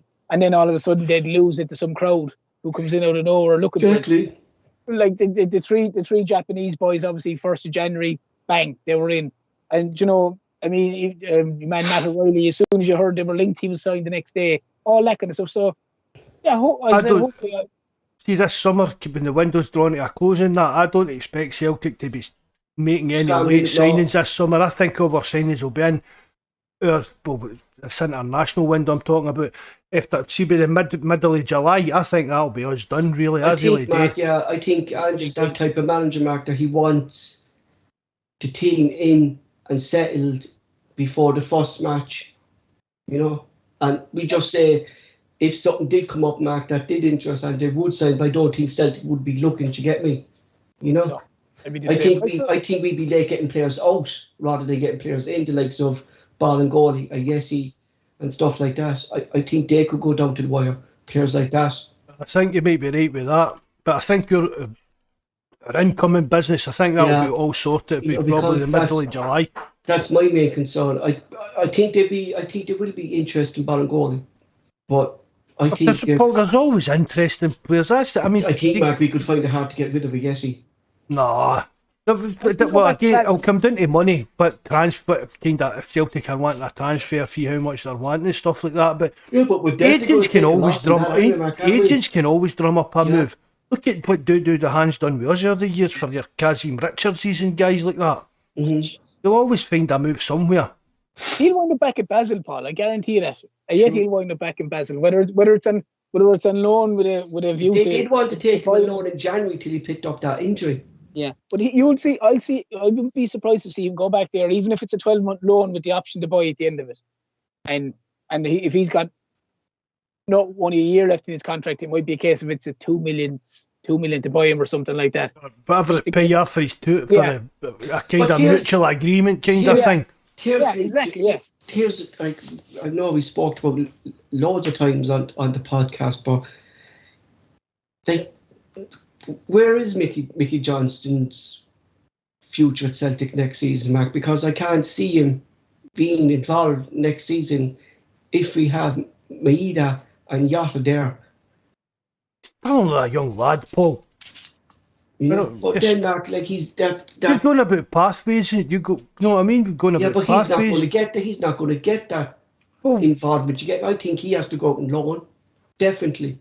Oh, if there was a chance for him to go out and loan, I'd definitely take that, Paul. The likes of Aberdeen or Hibs, Dermark, or anyone in the SPL, like he's been unlucky with injuries. I mean, Mike, he takes some amount of pelters, and I don't like giving young players pelters, and I look like it gets personal with him and that. But I even think, Paul, that Mikey Johnston's the type of player. Even if he went on to be a great player, there'd still be people that would be like, he's not up to much. I just think it's that much negativity about him as well that it's a bit maybe much for a young guy to have on his shoulders, kind of thing. That's what I'm saying, Mark. I just think that he's the one player that I think alone would benefit him. If he had a season free of injury, that's his biggest problem, Mark. Injuries. Is he actually injury prone? And is that just down to his kind of size and physique? Yeah, his physique. Yeah. Do you know what I mean? His biggest thing, Paul, is just going to say that as what Mark is saying there. It's injuries, but injuries come because of his size. Mm-hmm. Like he's so lightweight, it's unbelievable. Like he gets brushed off a ball way too easy. Like and he's a skillful player, but he spends so much of his time on the ground. It's unbelievable. Like, mm-hmm. You know what I mean? And I know everyone's bodies are different, and some people can put on weight and put on thick. I don't think he can, though. He looks like that Boston Terrace, don't he? I know he looks like a kite, but there's something that they have to be able to do to try and just build up some kind of muscle. Like even a skinny guy has to be able to build up some muscle, build up some strength, some kind of upper body. So they're not saying he has to put on pounds of muscle. But if you look at the way Ryan Christie went to Aberdeen, very, very slight. And he came back a different guy, like. So he came back a lot fuller, a lot, well able to take the tackle, well able to go into challenges. I don't know whether they're, I'm sure they are, whether they've tried stuff with Mikey Johnston and it's not working, I don't know. But if he can't take the physical side, a little bit like the whole Julian thing, if he can't take the physical side and he's constantly going down, I can't see how he has a future at Celtic, because he's either always injured or when he comes on, he's not very effective at times for me, but that not trying to get personal with the guy or anything like that, but if he can't get more physical and put on a bit of more mass, that he can take these challenges and take the hits, then he's going to keep getting injured and he's going to be knocked off the ball all the time. And those two things it means he's not going to be playing for Celtic for me. I mean, technically he's a good player. Ability-wise, you can tell that he's got ability. I thought a lot of the time when he was in the team, again, getting back to the pressure on him, I said it to you, Paul, I don't know if I spoke about it on the podcast, but he seemed to, he wanted to score. He was trying too hard, it seemed at times. He was beating his man, and he was always looking to shoot rather than looking at his options. He was just trying to score. I think he was doing that. But, I mean, I think he's got a lot of ability as a footballer, but Terence is saying he's very, very lightweight and his decision making needs to be improved on. But the basis of a good footballer's in there, but it'll take a lot of work for him to progress to a level to be a contender for a first team pick at Celtic. Breaking news just out there, Biarritz are talking to young Dembele's representatives. Who are? Biarritz. Biarritz, yeah. I'm talking to Kamika Dembele's. Biarritz in France, League One. I've never even heard of him. Either that is what your like Irish accents. I'm not understanding it right. They're talking to Dembele as well. I put down him, Mark, as released players because he's one of his contract is actually up in June, so he was put down as released by the club that he's not signed. But then, and I think there was another club in Italy that were talking to him as well. So that's another player that's gone. But I think we all expected that, anyway, didn't we, Terence? We did, yeah, big time. But sorry, Paul, just to go back to the Mikey Johnson one just for 2 seconds, if you don't mind. You made a very good point there, Mark. But maybe if Mikey Johnson is so lightweight, and you said it as well, Paul, rather than him trying to beat 4 or 5 players, maybe he needs to adjust his game. And maybe when he gets the ball, his first thing should be, if I'm out in the wing and I get the ball, more times than not, he's going to be in space, whipping in passes, whipping in shots, whipping in the ball, rather than trying to beat the 2 and 3 guys. You know, maybe go. Okay, see, that was his problem, Terence. It was, yeah. He was doing that. And you said it. You said that crazy times last season. Why is he trying to beat 4 or 5 players when the pass was on? And I'm not meaning this as a comparison, but a lot of people used to say that about Ronaldo when he was younger. I'm not comparing that, but that's one of the things people said but he was always trying too hard to. But that's what Ferguson did with him, Mark. Ferguson changed the way he played. Ferguson wiped out all these little fancy tricks that he started doing. That's what I'm saying, Paul. It's like the decision making. Do you know what I mean? Whether to cross it or whether to try and like carry it into the box and stuff like that. I mean, I do think he's a good footballer, just the physical side. I just want to throw something out there now. Like we're talking about Mickey Johnston, right? Who's come through the ranks, and we've constantly said that the youth system was kind of mismanaged and poorly managed. Like, did he learn? Well, not learn, I say, but was he trained wrong? Do you get me? That he hasn't kind of picked these things up, Mark. Do you get me? Oh, I don't see much of youth teams are that, Paul. No, but see what I think. I think Mikey Johnson was the type of player that the youth. They're the boss, son. Going just on you. You're not really getting coached as such because that's what I'm saying. Get the ball and you do what you do. You run the ball. Do you get me? That he wasn't. Do you know? That's exactly what I mean. He's around the first team long enough, though, Paul, to know. But that's what I'm saying. But that's what I'm saying now, Terence, is that. Because he was coached in such a way, like was said, look, you get the ball, you beat your man. That he's 21 now, I say, maybe 22. Right? Is it too late for him to start learning this and training? Do you get me? It's never too late, Paul. But we've all played in a game, whether it's a sport. Or does he have the ability to change, Terence? I put it that way. He's probably one of the most skillful players in the squad, I imagine. If you looked at him playing and watch him running, He's got good pace. He's got great feet. He probably just doesn't have the 6 inches between the grey matter. He probably just doesn't think what he's doing. Mm-hmm. He reminds me a little bit like Aidan McGeady of old, where McGeady seemed to have to beat the fella. Then he'd go back. That's a good comparison, Terence. Now you say that, it really is. You know, but when McGeady got the ball and he came out to him and he whipped in balls first time, like the amount of goals he used to be an assist for. He was dynamite at it. Whereas if you got McGeady and he tried to beat a man, then tried to beat a man, and tried to beat a man, by the end of it, you'd have been screaming at the television because he'd have lost the ball. Is there talks of McGeady going to Hibs, I heard? Is there Hibs, isn't there? The clue. I honestly, I would only look at what's going on in Celtic. I wouldn't even lie. McGeady's about fucking 40. You know, his manager. His manager. Player, yeah. But that's all I would say about Mikey Johnson. Maybe he needs to look at how he plays when the ball does come. When the ball does come to him, because if you've got a Giamakis up front, exactly, Terence. The best thing is if the ball comes to you and you're in space, take a touch, whip in the cross. That should be your first instinct terms if you're a winger, if you have a player like that in the box. Do you get me? Exactly. And the Celtic wingers, in a lot of cases, get time. You know, if you look at a lot of times, Abada's best traits are he's not a fella for necessarily beating the man. He'll get the ball, he'll go down the line and he'll whip it in. Mm-hmm. He doesn't look to try and beat 3 and 4 men. Jota's a different kettle of fish, but Jota's way more skillful than a lot of players. He has a little bit more about him. But if I was with Mikey Johnson or someone there with him, if you're McGee, that just keep running into the stands and don't stop. Oh yeah, without a doubt. Like, you know, that's because he reminds me of no one else but Aidan McGeady of old, that he used to try beat fellas left, right, and centre. But when he whips it in first time, you know, all of a sudden you become a good player. You know, you're setting goals. You know. I say, Mark, but while we're talking about like Mikey Johnson, like how effective he is in the team or the squad, look at the other side of the spectrum with James Forrest.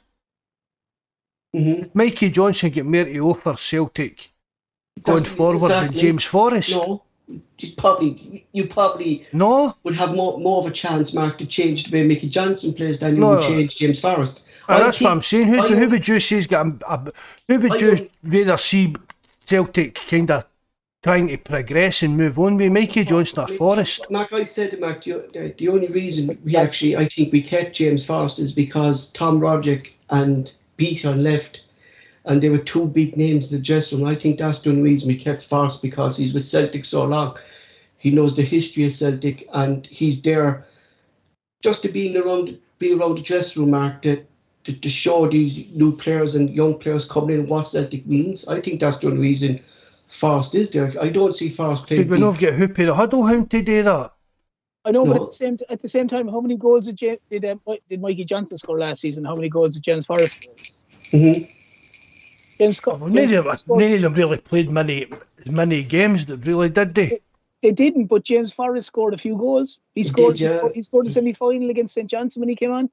But that's the only reason I think we kept him, Terence, is because of his experience. That Forrest could do something for it, you get me? Whereas Mickey Johnson at the moment can't, do you get me?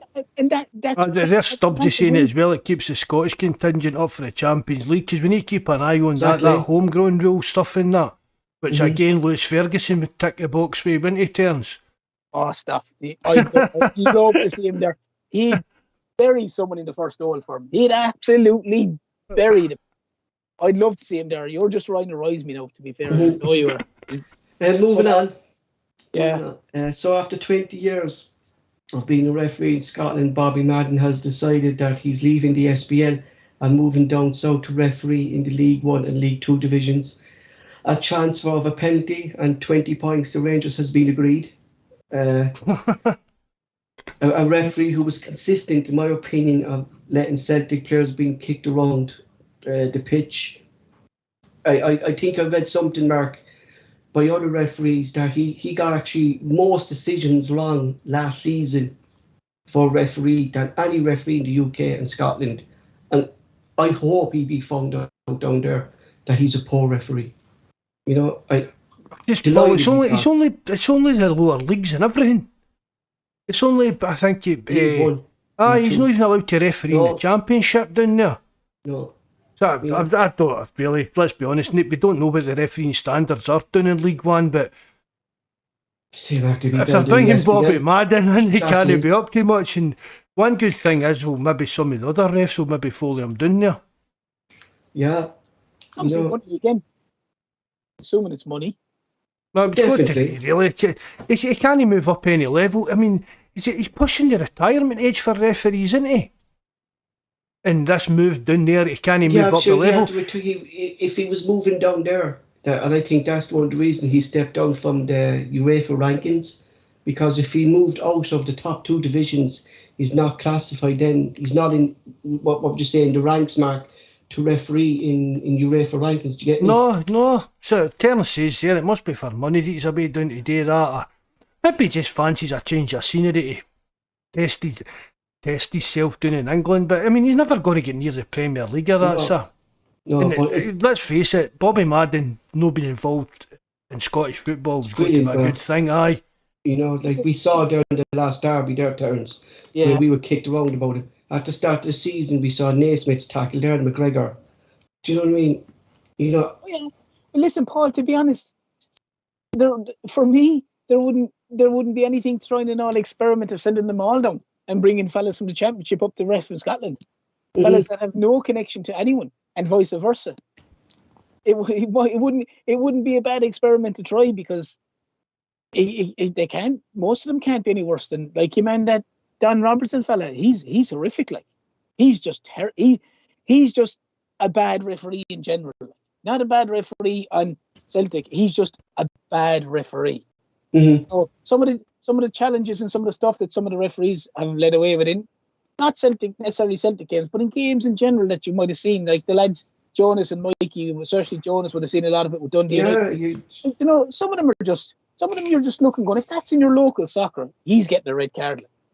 And yet up in Scotland, it seems to be okay to just, I don't know, there's a little bit of the old Jackie Chan, there's fellas flying into tackles, and everyone's like, you're all right, work away there, but I don't know. But Mark, wait, I read something today, right? When VAR comes in, right, in the start of the new year, right, if the game is going to be shown live in Sky, there's going to be 14 cameras, and if the game's not being shown, there's only going to be 16 cameras, right?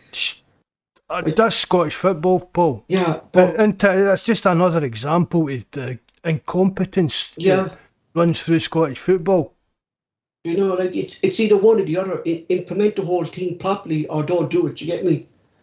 You know, like, is there going to be changes? That's the big question, Terence. Is there going to be changes when VAR comes in? That's the big question. There's going to be decisions for every team, Paul, that probably you might have got now that you may not get. But at the same light, there's going to be decisions the other way, because some of the, for argument's sake, was it last season? But the tackle on Turnbull in Tannadice by your man Butcher. If the referee goes and looks at that, and any referee goes and looks at that, it's not a yellow card, it's a straight red. He nearly his leg off at the knee. So, do you know, and there's... Yeah, but my problem is, right, do you know, like, you're on about their vicious tackles there coming in, right? But we saw this season these tackles being left go unpunished, right? So we say if Beaton is ref in the match, right, and the fella Welch is the VAR assistant, right? Two referees who actually gave the decisions back. And if those tackle comes in, and if it comes up on the screen, if Beaton waves play on, and it comes up on the screen down south, VAR checking saves foul play, that means that the assistant referee is actually looking at that. But that's my point. Like, will the likes of Robinson then look at this decision behind, we say, Beaton's back or thing? Like, these are all supposed to be buddies. Like, will they go behind their buddies' backs and overwrite them? Do you get me? Paul, that's been my main issue with VAR. Because can you remember when we first came in for the World Cup? The referee went over and looked at it again on the screen. But he had a wee headset on, and he spoke to the guys up there, and they set up what he wanted to look at, and he looked at it, and the referee made the decision. No, it's people, these faceless people up my gantry that are making the decisions, telling the referee. So if you've got a referee, whether you're saying, Paul, he's called a penalty, right, and it's wrong, they go look at the screen, wait and see what VAR says, but as you says, it's for pal. Or no, he go to right. That's what I'm saying. Like, you're bang on. VAR might I mean, people go about this as if it's going to be this enlightening thing in Scottish football. There's guys here in Germany I don't know if they actually get criminally charged, Paul. The guys in the VAR were like up to no good in the German league. I mean, that's one of the biggest leagues in the world, and they're pulling strokes on it. Imagine how they can get away with it in a wee diddy league like Scotland. They're trying. I was watching. I didn't understand one bit of it. Well, I was watching a documentary. They're only trying it in the Women's League last season, and they showed a documentary today about it, and you could hear, it was like the rugby, Terence. Yeah. You could hear what the referee was saying. Is it in and around the stadium? But it was only during the team game. So then at least you could hear why they were giving this decision. Do you get me? You know, is that something that should come into to football? It's very, very simple. Of course it should come in, Paul. The bottom line, look, if an incident has occurred where it's a penalty or where it's a foul play, everyone, like, just because the fans in the stadium don't see it necessarily at the time, everyone at home is watching it on television. Most times, the reason that the referees can get away with it in Scotland is it's hard. You hear all the analysts, some of them idiots, but anyway, you hear them all going, well, in real time, the referee really, it's hard to make a decision. But if he's going to have a replay of it, and if your man upstairs is his buddy, it's a Nick Walsh, and they still say, oh no, that's not a red card or that's not a penalty, it's going to be glaringly obvious to everyone then that they're incompetent. Because the simple fact of the matter is, if your man is looking at it and he's looking at it 3 or 4 times on a replay, on slow-mo, on everything, and he still thinks it's not a bad foul, it's going to make them even. Sorry, Terence. Sorry, cutting you off here. It's gained their decisions credibility. Yeah, big time. And that's what I mean. It's, if you're going out there and saying, "Oh, is that a penalty?" Aye, it's a penalty. Or look, we checked it with VAR and we all agreed it's a penalty. It doesn't mean that it was right. It just means they're going to use VAR as adding like a credence to credibility to their decision. But if the decisions are so bad, Mark, that like for argument's sake, like what looks a clear red card, and we just say it's a Celtic Hearts game for argument's sake, and it's a clear foul, it's a bad foul on the Celtic player, and John Beaton's reffing it, and your man Walsh is up there, and everyone could see that's a horrific challenge when you see it back in the replay, and neither of them think that it's a red card. They're just going to be shown up. For me, they're going to be shown up even more, because you can get away with it and say in real time it was hard to pick it up, but when they show it in slow-mo and they replay it over and over and over, and the guy is sitting in the booth looking at it in slow-mo, they know, like, if I tell John Beaton that that's not a red card, that's falling on me. Like. No, look, they'll probably look at a different angle that show him getting the ball. But the thing is, Paul, they'll have every angle under the sun. Exactly, yeah. Like, it's like, as you said, in the rugby, with the way the rugby has gone with hitting the fella with the shoulder in the face now, referee will go, they see it, and straight away they'll go, you think that's a red card, and you'll hear the guy in the booth going, yeah, it's high, it's dangerous, it's with force, it's a red card. And that's what'll have to happen in the football as well. It's high, it's dangerous, it's over the ball, it's with force, it's a red card. You only need to have 3 or 4 lines. Is it this? Is it this? Is it this? That's what defines the red card. Is it these things? If he goes, yes, it is, then it's a red card. Yeah, well, in the rules of the game terms, exactly. It's not. You've got to make. For me, I've said it before. Stubbsy talking about bringing like English refs up to Scotland to deal with. I've said it. For me, UEFA should be taking the refereeing organisation, and they should be allocating referees to every league in the world.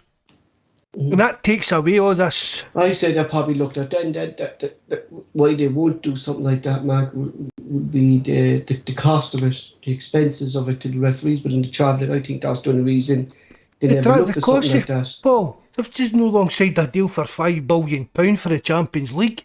Yeah. You can't throw exactly 3 or 4 guys on an EasyJet playing about Europe at the weekend. But at the same time, look at down in England, right? If you're you're not allowed to referee teams for your own area. So if you're from London, you're flying up to Newcastle, you're flying up to Manchester. So what's the difference really between flying up to Glasgow or flying out to Paris or flying out to Belgium? Yeah, that would really cut. For me, if UEFA done that, that would cut. Not just in Scotland, throughout the world. Like, Mark, it's an old fact, like Beaton and Welch are associated with Rangers. Like, there's pictures all over social media of them. Like, they shouldn't be refereeing these matches. Simple as, like, Terence, isn't it? It is, but Paul, what I would say as well is that's fair. I don't think they should either, but that's fair enough if they're refereeing it. But to go to Mark's point, what he was saying there's nothing wrong for me, in my opinion. The VAR could happen below in London. He doesn't have to be there. Like, I mean, if you could have an official in London doing the VAR. Exactly. But they're not actually in the stadium. He could be in London, so there's no problem with him being in London. You could have a championship referee going, he's the VAR official today. He's in London. He's not even near Glasgow or near Edinburgh or whoever it is. And it's faceless people kind of thing to us. That's a good idea. No, they will get Bobby Madden. That's how Bobby Madden's moved down there. That's how he's moved down there. He's got the VAR job.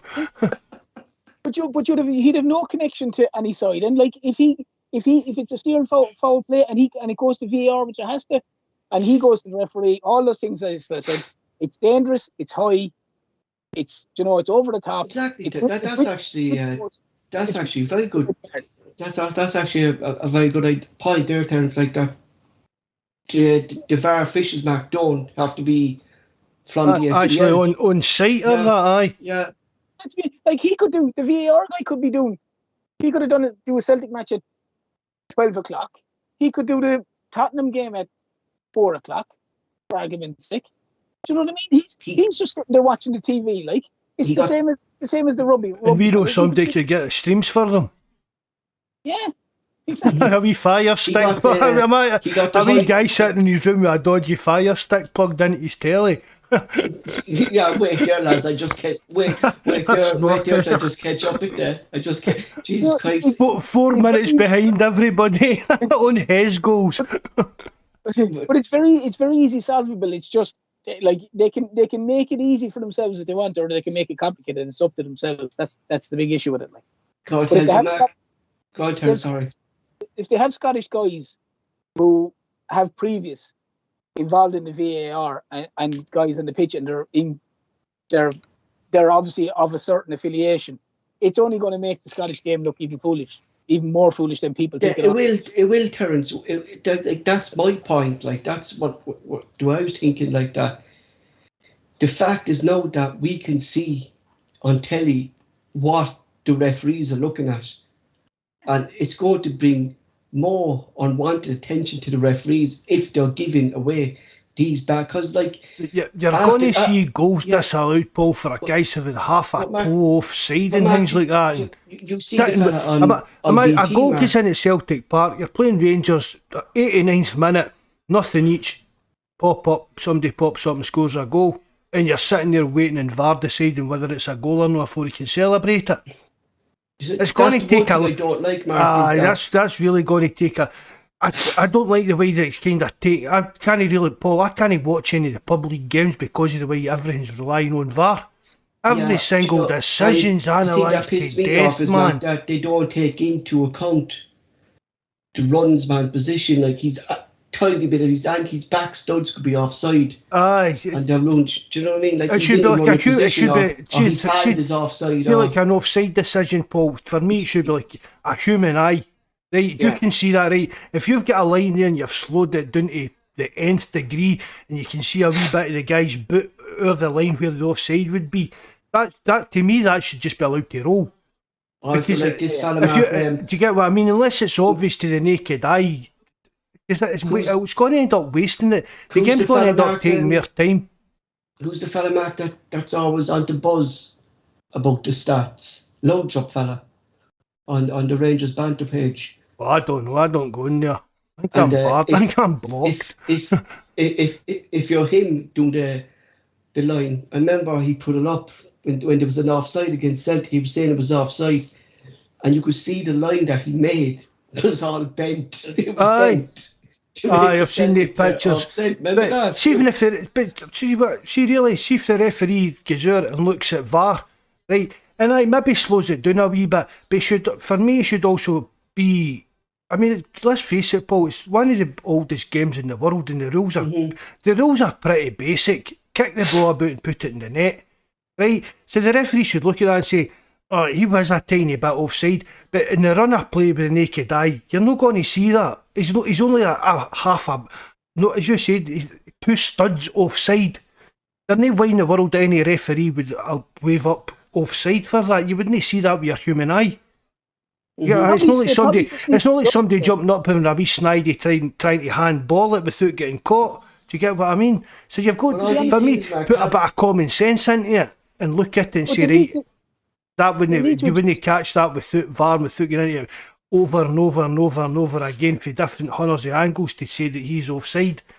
If you can't tell he's a mile offside for one video, maybe a wee bit slowed down, for me you're on side, Paul. Do you know what the biggest problem now with VAR, Mark, is when they brought it in last season down south, and they had to kind of change the rules last season to every goal that was scored.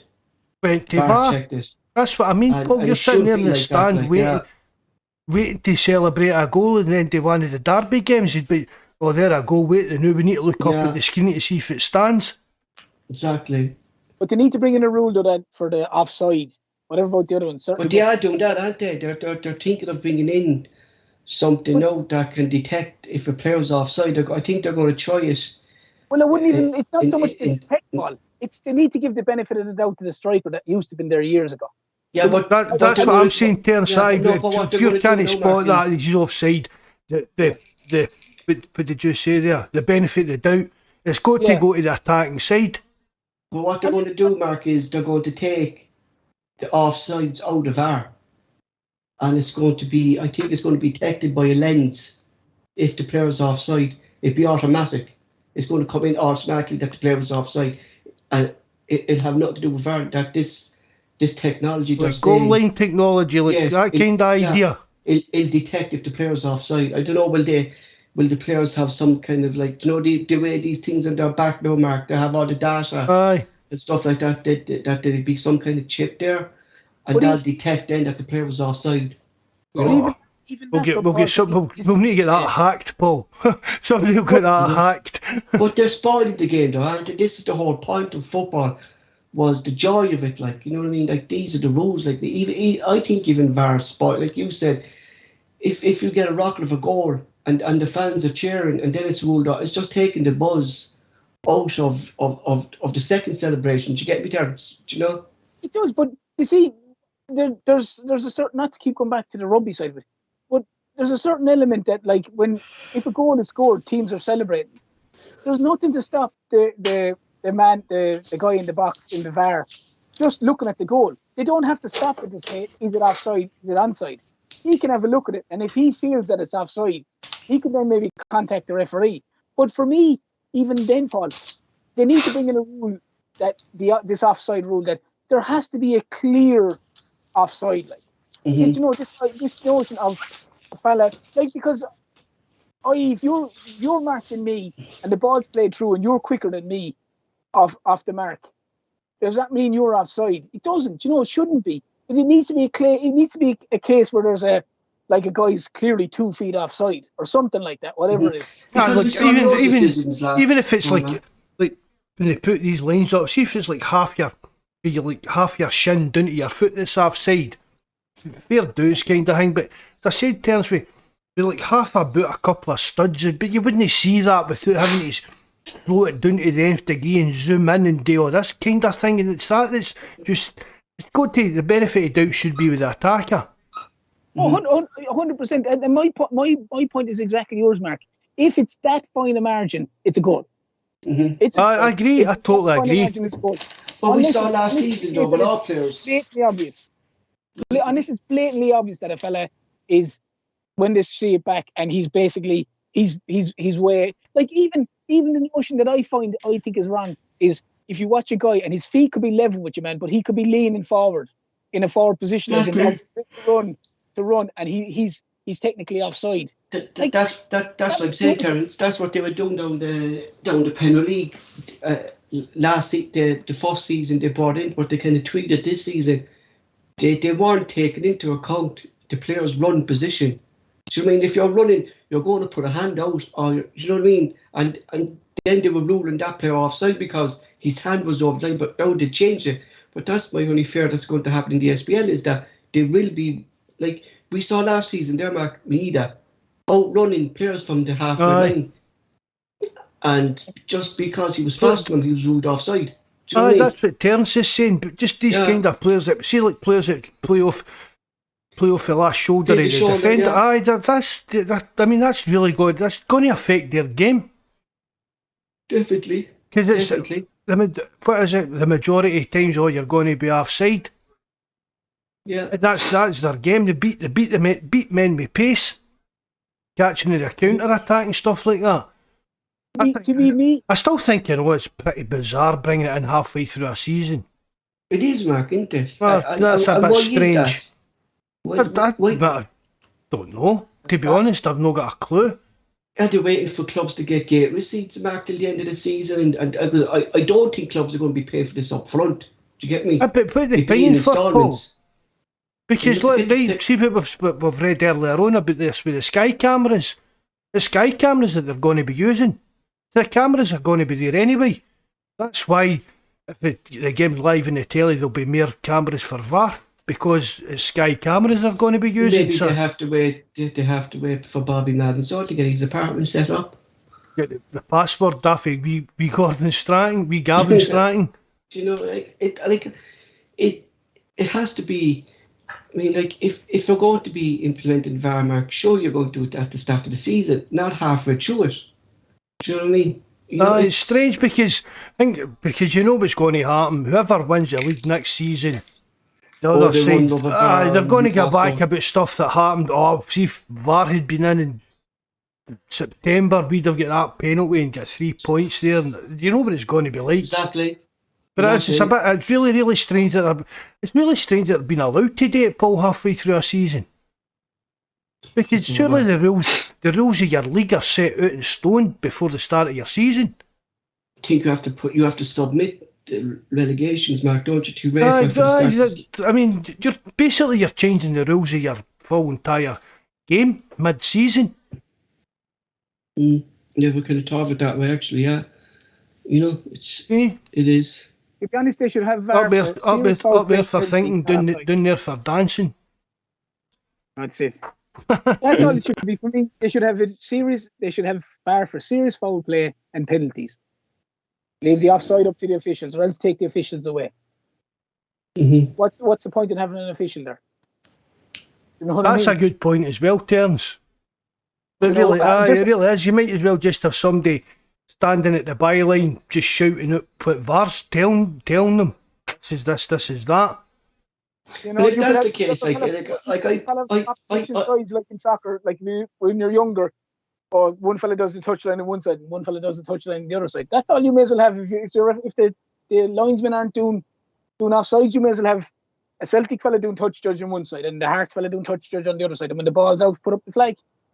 Do you know what I mean? There's no point otherwise having, if they're not going to flag for normal offsides and allow that to be the case, and every time it's a VAR thing or this. For me, I said serious foul play and a penalty. Other than that, it should be the beauty about all sport is there's human error in it. Sometimes the referee gets it right in your eyes, sometimes they get it wrong. You know what I mean? Terence, that's what I was saying earlier. If you've got to allow for that human error, even when the referee's going out to look at replays, just because you can slow it all down and look at it from all different angles, you've still got to look at it from the kind of perspective with like your human eye kind of idea. Try and keep the game to what the game should be. You know, as you say, like serious penalties or red cards or stuff like that, but not just because you slow it down and you can zoom right in. Look, you can see his toe sticking out that line that we've drawn onto a computer screen. Right, that goal doesn't stand. It's just a lot of nonsense. No, you know I'm here as well. You know that, yeah. What? I said, do you know I'm here as well? The two of you. I couldn't miss you. It takes a lot to shut you up. Do you know what? Do you know what I was just thinking, Mark? Just while you're talking about VAR, how it never was used in the penalty shootout to see if the keeper came off the line. See, that's that as well. Somebody will start doing that now, Paul. No, but I remember somebody somewhere will come out with that, and then you'll get somebody will score a goal for a corner, Paul, and they'll get disallowed because the ball wasn't in the wee kind of corner quarter circle thing.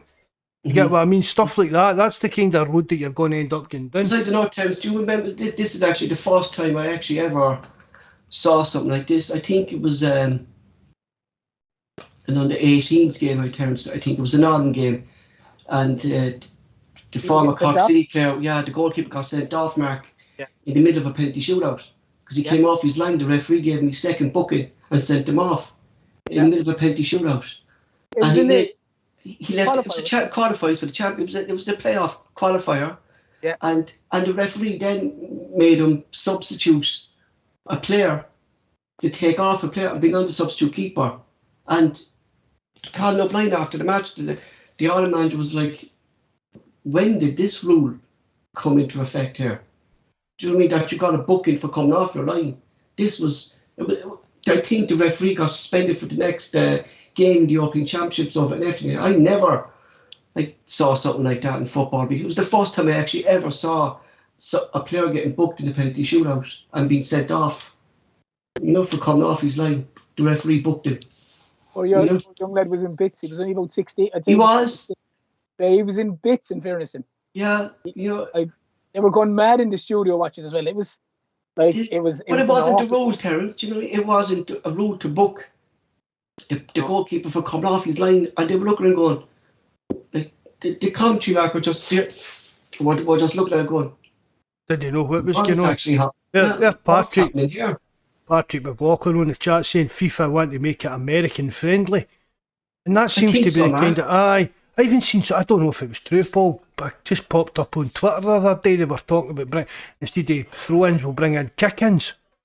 Some leagues are trying.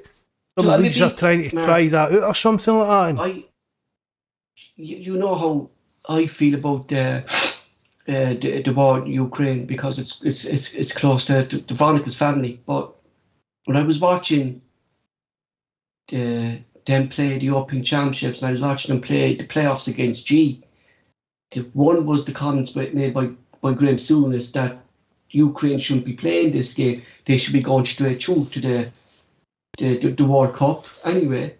And then throughout the whole Nations League, all the Ukrainian players come out with their flags around them. No other countries left do that. Come out with your flags around you. Do you know what I mean? And why are they left? Like, they're always saying politics don't come into football, like it shouldn't be left. Do you know what I mean? I know what's happening is wrong, but that's what it's, Paul. That's just what suits them when they say politics. Yeah. Football and politics have been linked for years, Paul, because it's a working man. Well, it used to be a working man's game. You had all different guys for different backgrounds and different working, like just normal working men, and then you middle class guys that get into the game and that. But they were all just fans of the same thing. But I mean, people go and keep politics out of football when the Green Brigade get into bother their banners and stuff like that. And I always put up the picture of Celtic and Barcelona holding up the thing when Nelson Mandela died. I mean, that because fair dues, Nelson Mandela was a great man and he'd done a lot of good in his life, done a lot of bad in his life probably as well. But it was for his aims, his political views and stuff like that. So you can't have it both ways. No. But at the same time, Paul, sorry to cut across you, and not to be controversial, but like the Russian football teams, the soccer teams, a lot of those guys didn't do anything wrong, but they're all that's what I'm saying. No. They shouldn't have been. That's what I'm saying, Terence. They shouldn't have been like. These are players who. A lot of these players in the Russian league are playing across Europe as well. They're playing in the Polish league. Do you know what I mean? These players have done nothing. Because I know a lot of Russians like in America with the basketball and the ice hockey and stuff like that as well. I mean, they got suspended. That's. Do you know what I mean? And like again, that's a kind of political war, and these guys are innocent. I don't mean the victims as in the way people getting shot, but these sportsmen are basically victims of the same kind of thing. Exactly, Mark. They're afraid to come out and speak against this. Do you get me? Larson's son leave the crowd he was with to go back. I don't know, is it Sweden or somewhere he went to play? He's gone on loan or something like that. Yeah, he came up on loan, yeah. They can obviously leave now because obviously there's must be some agreement there that they can go and play football elsewhere for the time being, whatever, because obviously they don't know how long it's going to last. But I can understand the support behind the Ukrainians and what's happening in the whole lot. It's horrific, but at the same time, the Russian teams, like as your Spartak Moscows and these, do you know what I mean? To me, they're all been penalised as well for something that a lot of them might have no time for and be disgusted that it's occurring as well. But maybe a lot it's doing it security as well. Teams travelling about and kind of thing. But see, I'm going to see when I go to Mass on Saturday and that now, right? See. Because of COVID, you stopped doing saying a peace, shaking hands and that. So we started doing we were just praying for different things every week when it got to that. So if all this started in Ukraine, instead of shaking hands and that, we pray for peace in Ukraine. Right, obviously I pray for peace in Ukraine, but not just for the Ukrainians. I pray for like the Russian soldiers, and I pray for guys like Palestine and Israel. Young guys, because let's face it, these guys that are on these wars aren't getting shot. It's young guys. It's got. I mean, I'm 48. I'd be old enough to have a kid that could be away fighting in a war. It's nothing to do with him. Does it really affect his life as such that he's got to go away and try and shoot other people and try and maybe the chance of him getting shot? So it's not for me when it comes to stuff like that. There's right and wrong at the political level, but I'd look at it for the kind of human level, Paul. For both sides of the story, there's a lot of Russians. There's a lot of young Russian men that will have died during this war. There's a lot of young Ukrainian. Do you get what I mean? So, victims of war, Mark. Yeah, they're victims, both sides. Victims of war. Paul, it's all down to the kind of big wig politics, down to making money. That's all they care about, is how to make money. The normal soldiers and that mean nothing to these people, and it's them I feel sorry for. Maybe even this is a bit maybe late at night to get into. It's like when the poppy thing comes up every year, Paul. See, for like, I say to you, Paul, I watch a lot of these like documentaries about World War II and that on Netflix. The thing that gets me is, these young boys didn't have a chance. They didn't have a choice. They get forced to go and fight the Germans, and the Germans get forced to go and fight them and shoot at each other. Their fields there in the middle of France and all these places. At the end of the day, it means nothing. But all these young men that didn't have a choice get sent away to fight for nothing. It's the later on stuff with the poppy I don't agree with. Exactly. But it goes back to the likes of World War II and that. And for both sides, it's just young men's lives, families destroyed, and they had no choice in doing it. They get sent just as cannon fodder. The thing that I don't like about the poppy, Mark, is that they're celebrating as well the killings up in the north. That's it, Paul. That's it, but it never used to be like that. Yeah, exactly. It was always about the victims of. It was for the victims of war towns. It was all the old boys, like Jack's grandfather fought in the Second World War. He didn't have a choice. He get fucking sent. You get what I mean? He didn't sign up. He didn't go and do and sign up and say, right, I'm here a wee holiday in Ireland and we'll shoot some paddies, or out of Iraq and we'll shoot. Do you get what I mean? All these wars mean it's all just down to money and power with these select few, and it's all normal, scummy normal guys in the street that end up losing their life for it. Oh yeah, and it's like you said, Mark. That flower is synonymous with the two world wars. That's what it's synonymous. It's not synonymous with anything else. And the reason being is obviously where the no man's land was, where all the blowing up of when there was bombs going off left, right, and centre. It blew all the poppy seeds up. And when the war finished, the fields where the battles run, the poppy grew there. So that's the reason that's synonymous with the two wars. It has nothing to do with any of the rest of the stuff. But is it that's why McLean did where it wanted, because it got sorted with the It's been hijacked, Paul. Yeah, exactly. Because you know why, Paul? This was set up to give. This was set. The Erla Hague Fund, it's called, the actual poppy. This was all set up to help all these old soldiers. But the war finished in 1945. They were running out of all these old soldiers, so they had to move it on and say, it's just going to be anybody that served in the army. And that's when it became kind of ostracised. They've been kind of hijacked with just everything to do with any soldier, and that, as Terence says, that isn't the way it was kind of meant to be. I mean, it's like the very last episode of Blackadder. I mean, it's a brilliant telly programme, but see the very last, that totally sums it up. But just go and run into the guns. Do you get what I mean? It's just unbelievable on both sides. When it's just young guys, it could be our kids or anything, they're just getting sent away to used as cannon fodder, or things like oil or whatever, gas and whatever it is. We'll let you, lads. I was getting a bit heavy there, lad. Sorry about that. That was Paul's fault. The Terence, I don't know how we went from Bobby Madden onto the flicking poppy fields. You know, that's the. Oh, you were talking about Celtic Rumours TV. You were talking about Ukraine and like Veronica's family and that being close by and that. So, thanks to Terence, thanks to all you guys in the live chat for tuning in. Mark will close the show. Right, thanks very much, Paul. Thanks for joining us at short notice again, Terence. All the lads that joined in the live chat, I hope you enjoyed it. I enjoyed it. I hope you enjoyed it as much as I did. So, good night, hail, hail, God bless. Remember and hit the like button and leave a comment if you know how to. Thanks a lot.